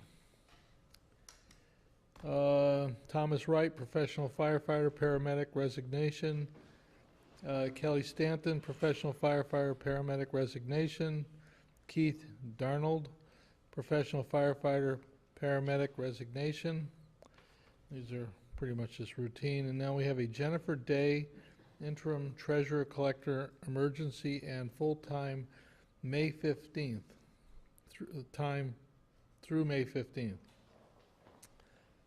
That document needs signatures also. Is the board willing to accept the resignations to start with? Well, I've got a question, or a thought, I guess, on this. We're talking about the resignations for the firefighter paramedics? Yes. Okay, there's 3 of them, and I noticed this last round. In the reason for resignation, separation, or change, it looks like it's either a stamp or a copy and paste from another document. And the reason is they quoted less time available for part-time Southampton Fire Department work. I'm okay with that. Then on all of them, it says, my concern is ongoing town politics and potential budget cuts. That is not coming from every single person verbatim. I think that's a political statement that doesn't belong on these. Then I think that's something we need to take and have the town administrator speak to the fire chief about. The town administrator has already had that conversation. And what was the response? If that, the chief was the appropriate person to talk to? I don't know who does these, but. Yeah. And is it agreed? It's taken care of. Okay, thank you.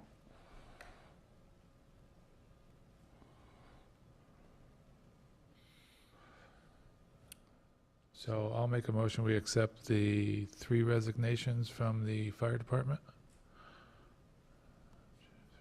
You need to list the names or no? You want me to list the names? Rice, Stanton, and Arnold. Do I hear a second? I'll second that. All in favor? Aye. Aye. It's unanimous.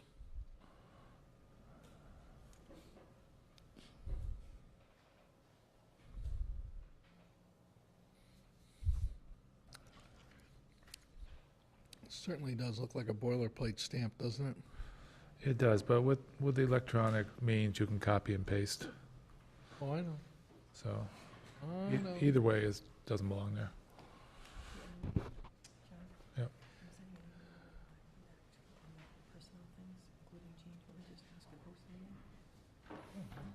You are, sir.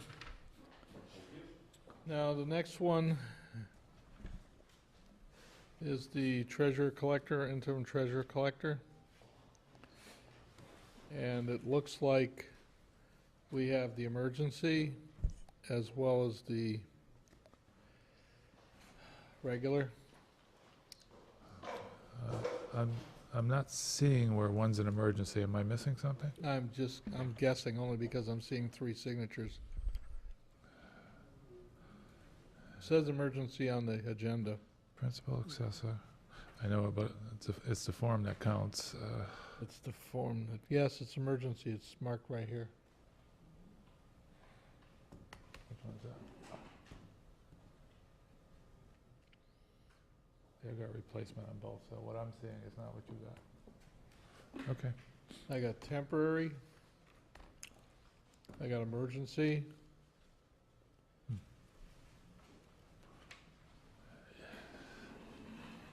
Yeah. This is replace previous principal assessor? Is that the one you're looking at? No, it's the next item on the agenda. It's missing out of here. I don't have that, but, okay. Or it's out of order, so, I don't know. as long as you've got it, that's,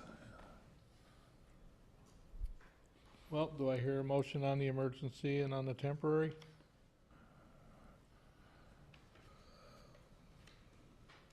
all signed, Yep. dated, Yep. okay. And it's basically an exercise based on the election. Right. Yeah. And she is on the ballot. And Yeah. she's opposed, if memory serves. Okay, I'll make a motion, we accept the emergency and the regular one. Do I hear a second? Full-time through May 15th. I'll second that. All in favor? Aye. Unanimous. Ed, make the note, May 15th. Yep.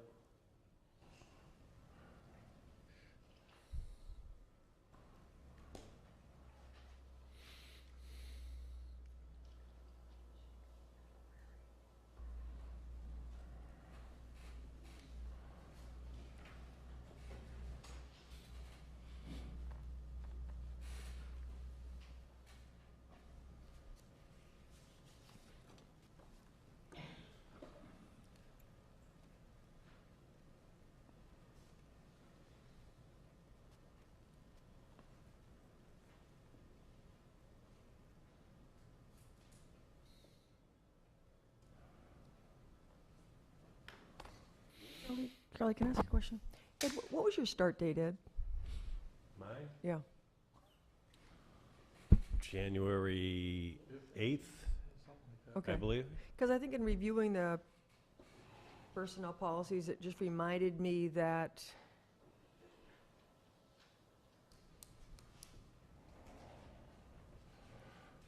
oh, wait a second.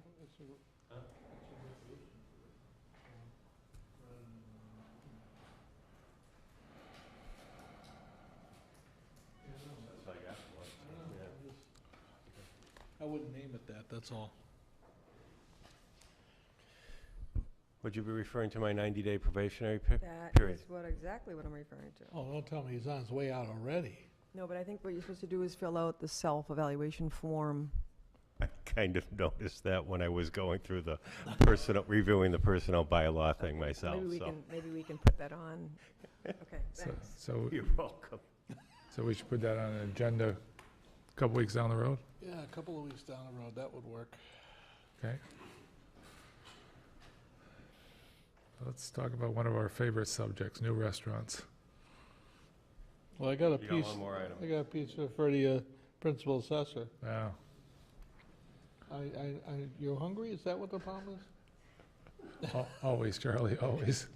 I need to bring pizza in. Yeah.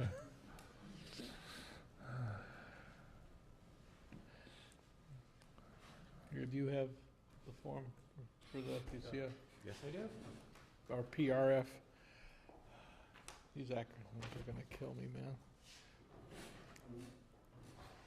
Assessor's office, principal assessor, replace previous principal assessor.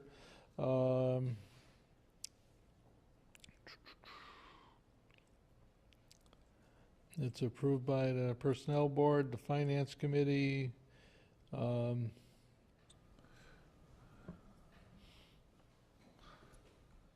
got it right here. Board of Assessors approved it. They're the ones that initiated it. Yep.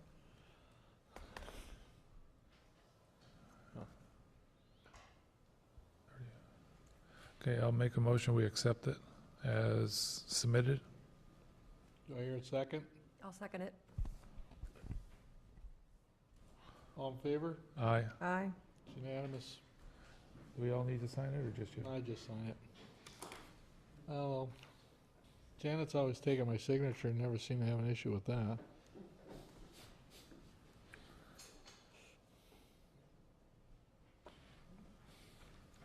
All right, now, move on to John's favorite topic, food. We don't, License and permits. License, common vicular and entertainment license for the new JP Steakhouse, 169 College Highway.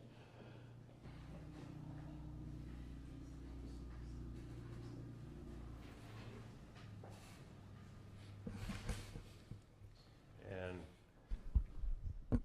they did come in and fill out the proper application forms for both the common vic and the entertainment license, which is a Monday through Sunday license. So there is an entertainment license for the town, and then because of the Sunday license, there is also an entertainment license for the state.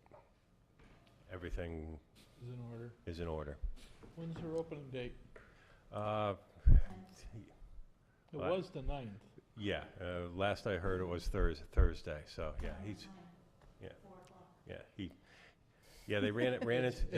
they ran into a couple of issues along the way, one being the plates that he had chosen and picked out were out of stock, so originally he was planning to open tomorrow, but. Sorry, John, you're gonna have to wait another day. good food's worth waiting for. A question, Ed, on the license, entertainment license, check $100. Up above it, it says coin-op other license, amusement coin-op devices. Down below it has a jukebox. Is that covered under entertainment, or does that have to go under coin-op as well for a separate license? I'm going to actually have to do some research and see what's been done here in Southampton in the past. Some of the past communities I've worked in, it's all been under one, but Okay. some communities do separate ones, so I will double check on that. Yeah, I'm not looking for the money, I just want to make sure he's covered once he Yeah. opens, yeah.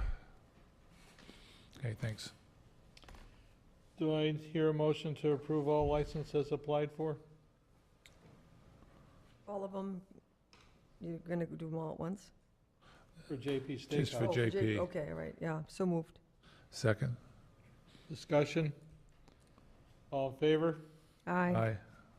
Unanimous?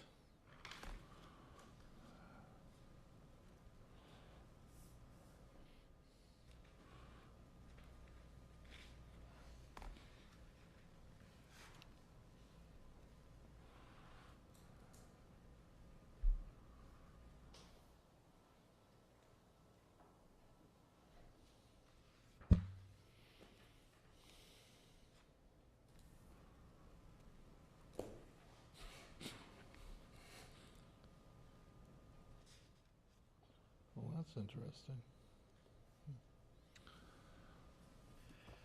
The Commonwealth license you don't sign, only me.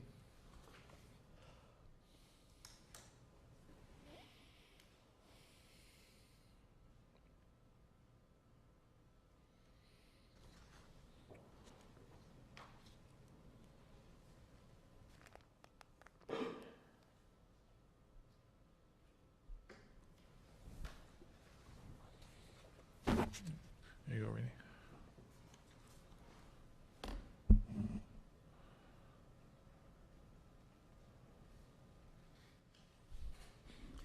And then we've scheduled the public hearing for their liquor license, which will be our next meeting, May 22nd. Yep. But they're transferring from the other establishment, right? No, that's one of the reasons this has taken so long. I had actually recommended that they do a transfer. The previous owner has surrendered the liquor license to us, which I have to forward to the Commonwealth. And then this entity is applying for a new license. So is there a possibility they may not get it? Oh, no, it's just my own personal take on things is that transfers sometimes can be quicker than new applications. right, So, right. and just while we're on their licenses and what have you, I will let you know that he had asked me about BYOB. I can't find anywhere in Southampton's history where we had a policy for BYOB in restaurants. So, and I don't know if the board is interested in entertaining that in the future or what have you. So, I've never heard it brought up in Southampton. No, no. I mean, it's done a lot in other places, small. Yeah. Easthampton had a few of them.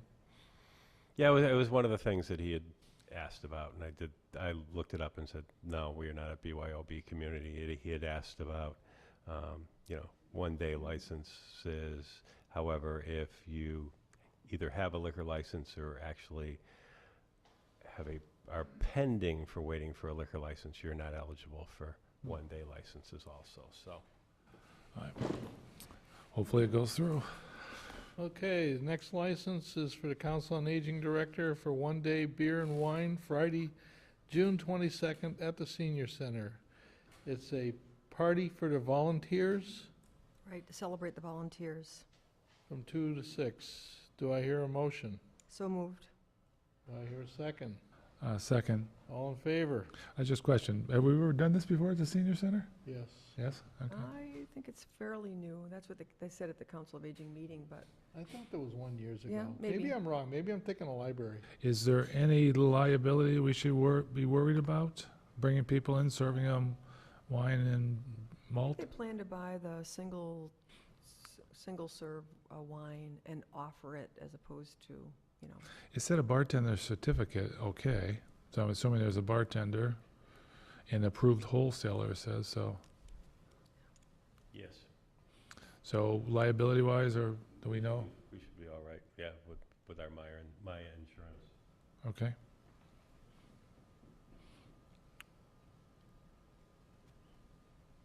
Motion and second. All in favor? Aye. Aye. Unanimous. Let's just keep doing these, I guess. Rosemary Stone, one-day beer and wine, June 24th, Conan Park for a birthday party, 1 to 4. Do I hear a motion? So moved. Second? Let me read it. So, it's, I'll second it for discussion. It's one-day alcohol, wine and malt, source of alcohol not applicable. So why are they applying for wine and malt and there's no source of the alcohol? Am I missing something? Conant Park, for whatever reason, when the rules and regulations were set up, is different from anywhere else, and there's not a requirement that they source it from a wholesaler. But one of the check boxes is BYOB, and where it says source, it says NA, which is not applicable. So that tells me they're not having alcohol. Could it possibly be for in case people bring their own? But that should be BYOB. Which could be that they just filled the form out wrong, too. Well, that's what we need to correct, because that's where the liability comes in, if it's not a proper form. Then how about we make a motion to pass this contingent on Ed verifying it? That they signify the source. Yeah, or bring their own. Well, that's one of the sources. Right. Yeah. You comfortable with that? Mhm. Okay, so I guess you can make the amendment and the second amended along with it. So they have to identify their source of alcohol. Will do. All in Thanks. favor? Aye. Aye. Next one is John McGrath, one-day beer and wine, May 26th, Conan Park, graduation party, noon to 8 PM. Same issue on this one. Who do they go to fill out these licenses, this checklist, Ed? Beg your pardon? Who do they go to fill out this checklist? Or do they just get a blank checklist and bring it in? No, we fill out the checklist. Okay, so I in guess, in our office. so it's our issue to identify the source on all these? To make sure that we have, yes. Okay, so I'll make the motion, we accept it with the caveat that the source of alcohol is identified properly before issuing. I'll second that. All in favor? Aye. Unanimous again. You want me to stop, Ed, once you catch up? Please. All right. Here, John, you can sign that one.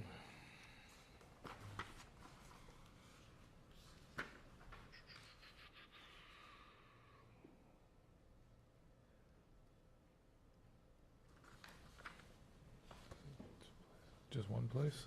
Or two? Yep. Let me go with one. You got any?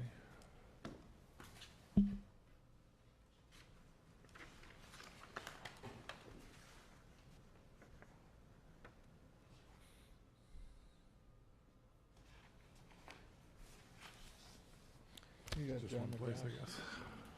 That's the one you've got, I believe.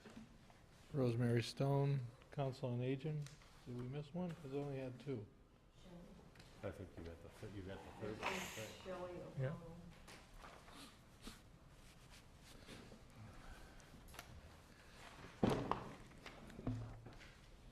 All right, the next one is Shelley O'Connell, one-day beer and wine, June 9th, Conan Park, graduation party, 2 to 6. Okay, I'll make the motion, we accept pending the identification of the source of where the alcohol is coming from. And I'll second that. All in favor? Aye. Aye. It's unanimous.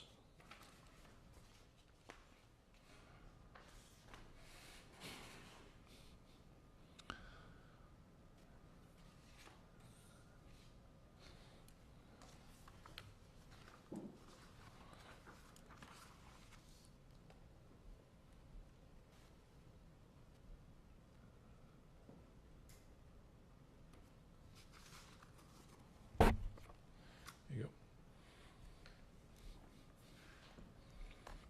It just makes me wonder whether or not the options for the form maybe aren't clear for the people, if that's the case, if they're putting NA. They are not. It's one of the things I noticed, that Oh, I this see. form really needs to be redone. Okay. Next one. The beer guy. Yeah. One-day beer and wine Saturday, Yeah. May Thanks 12th. for hanging in there. And David's here. Yes. And you filled out the form right. Yes, I did.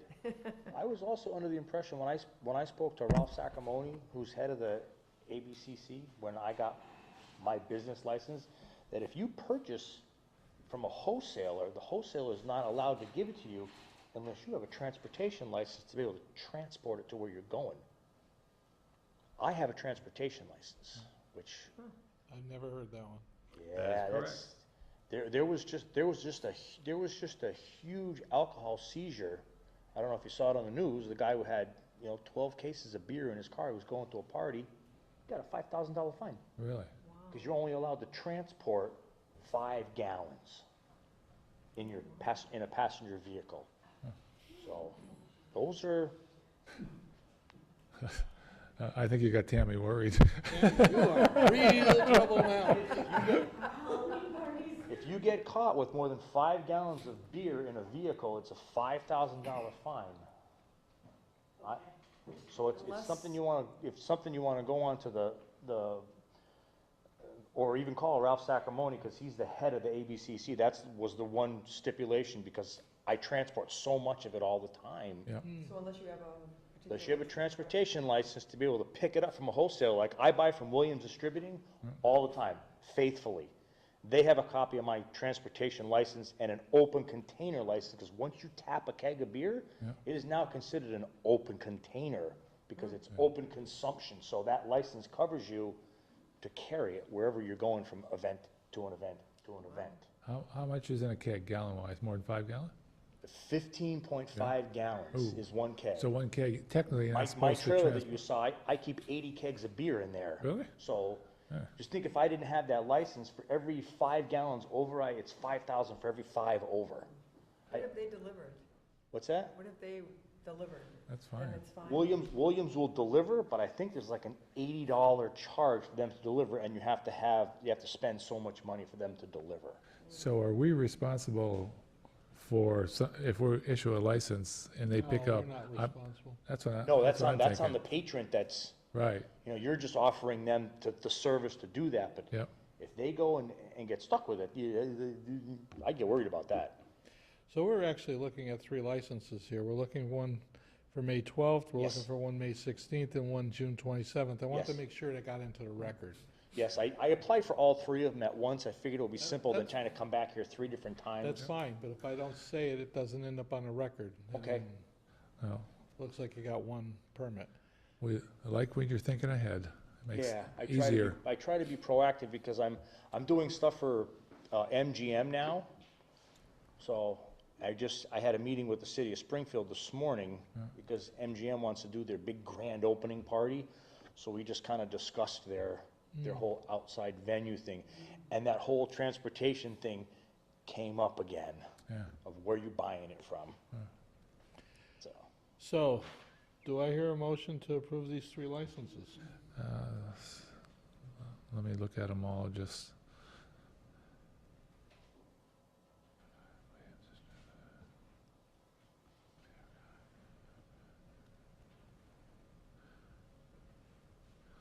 Yep. I'll make a motion, we approve all 3. And I'll second it. Discussion? Got to change your name, because you have a lot more than beer. What's that? You got to change your name, because you have a lot more than beer. I know, we do, because we do the wine, and Yeah. we do that tiki sangria that just came out. That's really good. The new spritzers that we're doing now, they're only they're 2.2% alcohol, and they're gluten free now. Really? So people that can't drink can actually drink a spritzer, which is it's seltzer water. Right. Yeah, I had one, it was good. Those are good, yeah. That's And good. they're refreshing. Like we talked about before, we're not about quantity of how much we can sell, it's the quality, and you saw us, our setup. Yeah. So, Yeah, nice little venture. All in favor? Aye. Aye. Unanimous. thank you. Thanks, David. I Take care. hope to see you maybe this weekend, guys. Is it this weekend? Yeah, it's Saturday, so I think they're gonna have some couple of food trucks there or something too, so they're I don't know if they're giving away a motorcycle. I guess they gave one away last year. Yes. So, But the food trucks are very popular nowadays. yeah. Yeah, it's pretty cool. Yeah, okay, maybe we'll see you. Thank you very much. Thank you. See you Thursday, Ed. All right, have a good one, Dave. You too, bye-bye. If anybody does run into an issue where they're having a party in your town, they're looking, you can refer them to me, I have no problem. No problem, okay? Thanks. Bye-bye.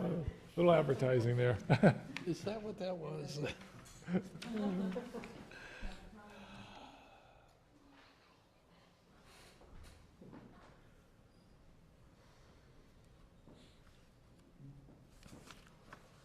Just that one, huh? What's up next, warrants? Next is warrants.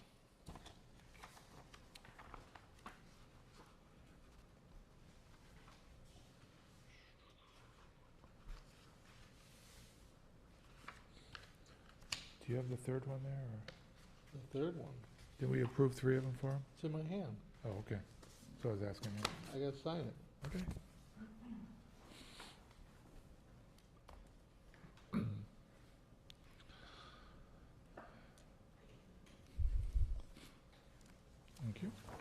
Okay, next on the agenda is warrants.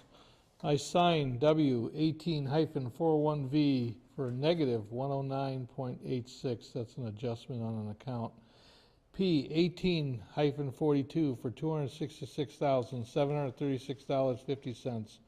PD 18-42 for $41,670.88. W 18-43A for $77,316.32. P 18-44 for $264,573.68. And PD 18-44 for $41,878.76. Next item on the agenda is the quick claim deed and easement acceptance for acceptance of the Woodmar Lane as a public way that was voted on at town meeting. I don't believe the board actually needs to vote on this. Just requires a signature.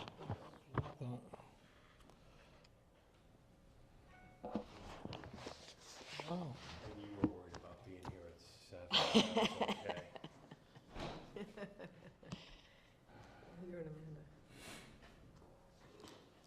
Rainey, they've moved you to the top of the list. Congratulations. There's two things for signature. Oh, There's the deed, and then there's the easement. the easement. Of course, there's the easement. That's why there's 2 yellow sign here things on those documents. Is that what that is? Damn, I don't get.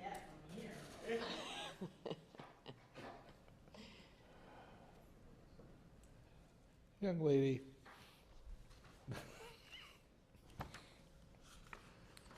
Oh.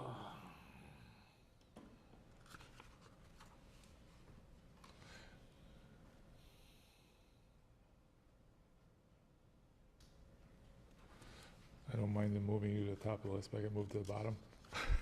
That was me. It's okay, it's fine. The person you replaced was at the bottom, so from the last time I did it. Yeah. Just plug it right We don't get paid much, but we have fun, Amanda. We didn't laugh at each other. Once I record it, I will scan it and send you a copy so that you have it for the records. Thank you, Amanda.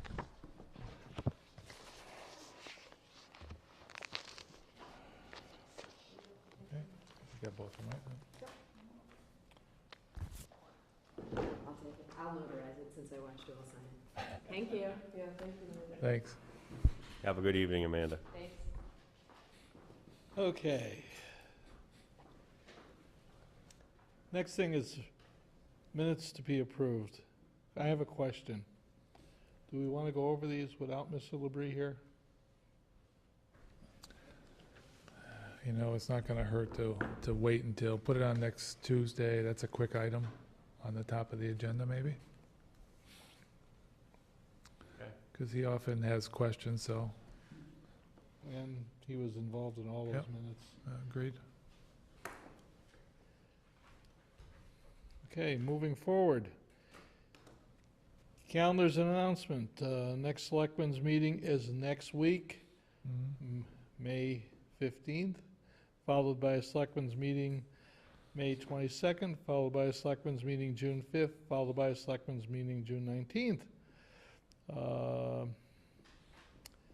Let's see here. First Congregational Church of Southampton celebrating its 275th year, and there's invites for the town for June 10th.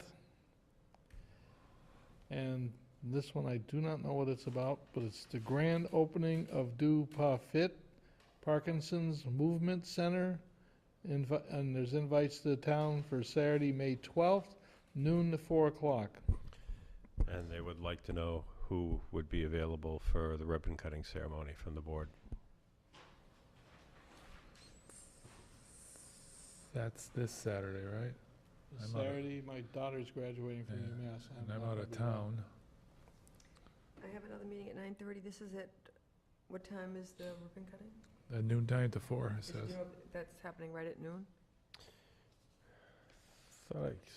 Ribbon cutting is around 12:30. 12:30. I'll plan to go. And where is this? Oh, you know what? The Red Rock Plaza? Oh, They're just to the left of the Chinese restaurant. I actually have a memorial service at 1:30 in Ashfield. So I'll could just come by but I won't be able to stay if it takes a while. Okay. And it's, I'm sorry, where did you say it is? Red Rock, to the left of the Chinese restaurant. Could check with Jim, he might be able to, Hmm. just a thought. Okay, all right, maybe I will. I don't know how he's doing with, I know he's doing okay with his recovery, I just don't know how mobile he's gonna be by then. Yeah.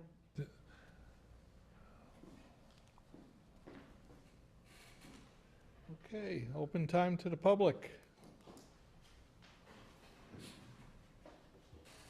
Robert. Robert Floyd, 15 East Street, talk about the annual town meeting. Full house, no fights, no bloody noses, nobody got their hair pulled, and everybody arrived home safely. It was a win-win. Thank you. It was. Yeah. We, Ryan Arnold, single-handedly set up the cameras, produced the live feed. We were able to borrow 2 mics, so we didn't have a microphone problem. We turned off the fan so that people could hear. It wasn't too hot of a night.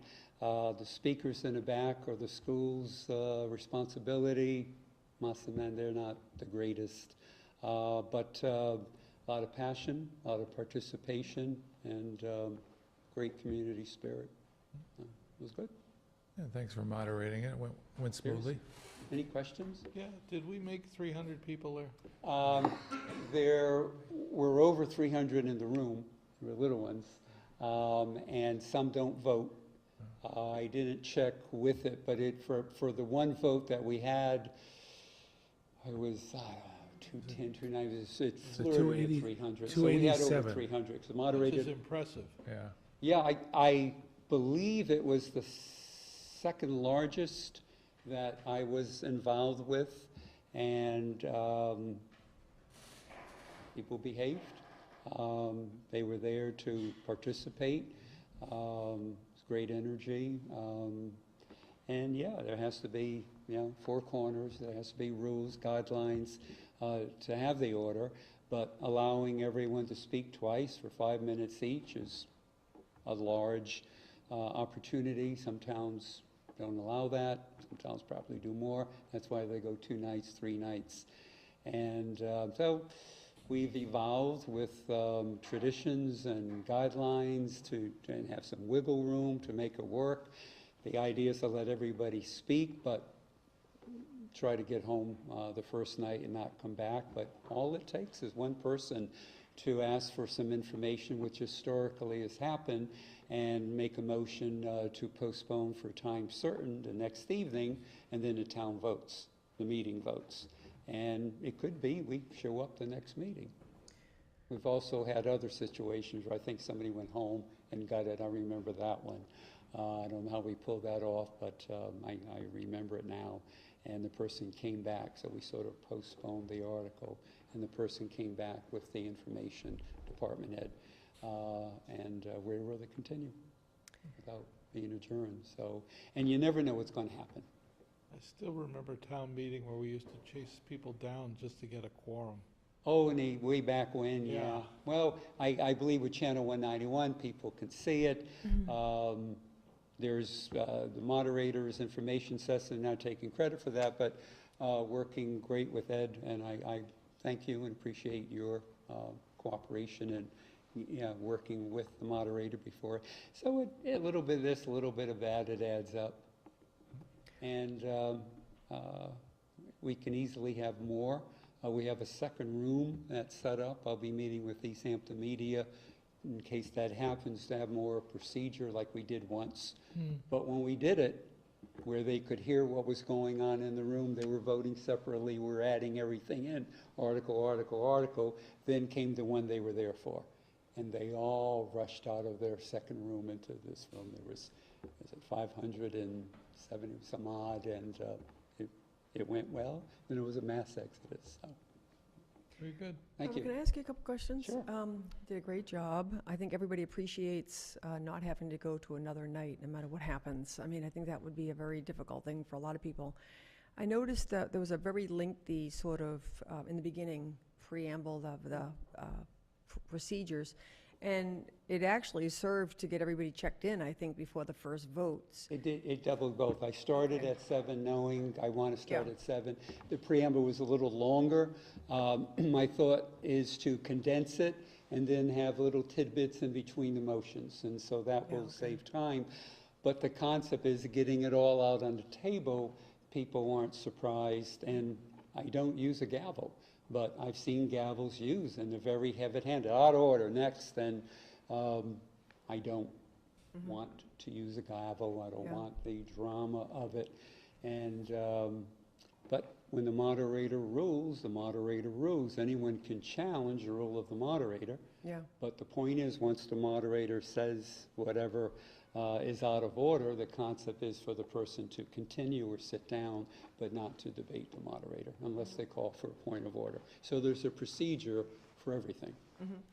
One of the things I wanted to ask you is, I know one time when I was wanting to speak to an issue, but I didn't want to be identified as for or against, and I think sometimes you try to balance it out like that. At the end, when I see somebody, when I feel, believe, somebody's going to call the question, and we're going to vote to vote. So to parry that off, I will offer what I've seen other towns do when I go to other town meetings. I'll take 2 pros and 2 cons. The first time I did that, no cons showed up. It was just 2 pros. Fine. If we were to vote every time to call the question, we would definitely be 2 nights. And the moderator can call the question out of order if the moderator believes there hasn't been enough said, or if the people still want to speak. So a lot of gray area. I noticed a few people did get up and say, I don't want to be identified as for or against this particular warrant. I was surprised by that. I didn't. 'Cause I've been in that position myself. I didn't consider questions. So the next time that ever goes down, I will ask for questions. But that did surprise me. And just 2 other things. One is, you know, when the vote was for whether or not we wanted the town clerk and treasurer collector to be appointed versus elected. Yes. You had mentioned on both occasions that what the history of the votes were in the town. I always do. I've done that historically, whatever the motion is. Do you find that in any way sways anybody? No. No? It's point of information. If anything, it takes away the confusion. They listen to the merits of pro or con, and it stops people from scratching their head. Didn't we vote on this before? So. Okay. And again, I've received that from moderator training back when the moderator had a budget for training, and going to other town meetings and watching that. And as many towns are out there, they have a different style. And do you, I think, was it at the town meeting floor where someone got up and suggested that maybe the presentation of the scholarships be done at Memorial? Is that something that you would favor? Somebody approached me, and I said, that's not my doing. That has to be for select board or, Rando, highway superintendent. The scholarships used to be done, then they would start the meeting. And with the training, with anything that's going on in a town meeting needs to have an umbrella of an article.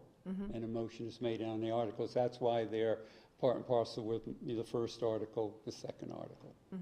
Okay, I was just curious. No, I don't own that concept, but if they want to go to Memorial Day parade. Well, I can see the advantage of both, but it's also nice in front of the town when you're voting on other things. It is always, yeah.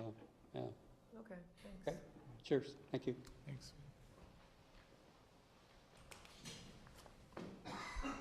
Tammy Walunas, 298 College Highway.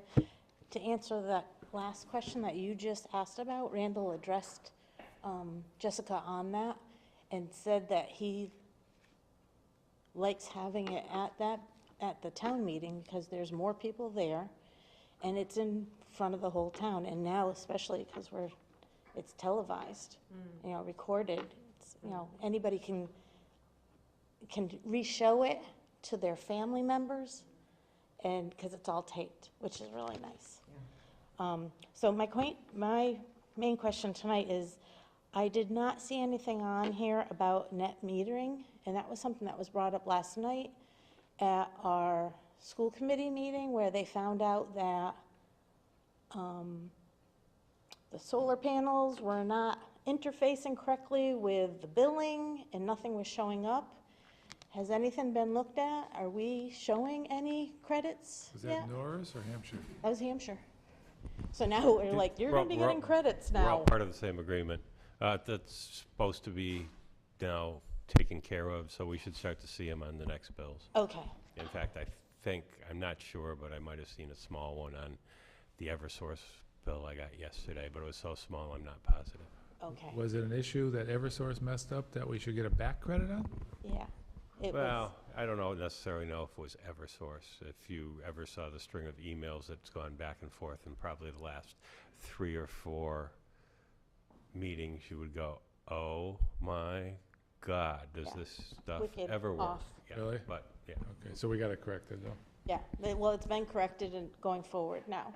So I just wanted to make sure that the town was okay and that we're aware of it here too. Yeah, we're aware of it. And actually, on the next set of bills, excuse the expression, from what they say, we should see a windfall, because everything that is owed to us should show up on the next set of bills. Yes. Yeah, so. So Okay. maybe you can report back to the board when we get that, just so we'll see what kind of money we're coming back. If I feel like it, Jen. Thank you. You've been hanging around with him much too long. He's got some very good talents.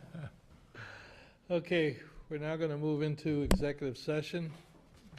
I move under Mass General Law, Chapter 30A, Section 21A, Number 7, to comply with or act under the authority of any general or special law or federal grant-in aid requirements, approval of an executive session minutes of April 4th, 2018, and under Mass General Law, Chapter 38, Section 21A,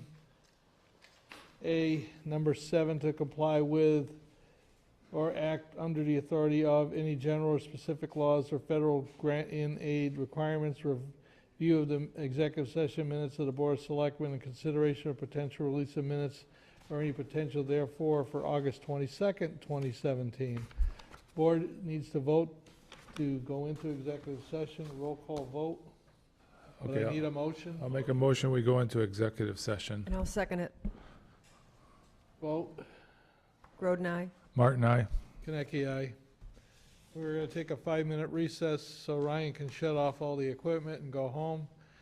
And then we'll reconvene in executive session. We are not going to come back into public time.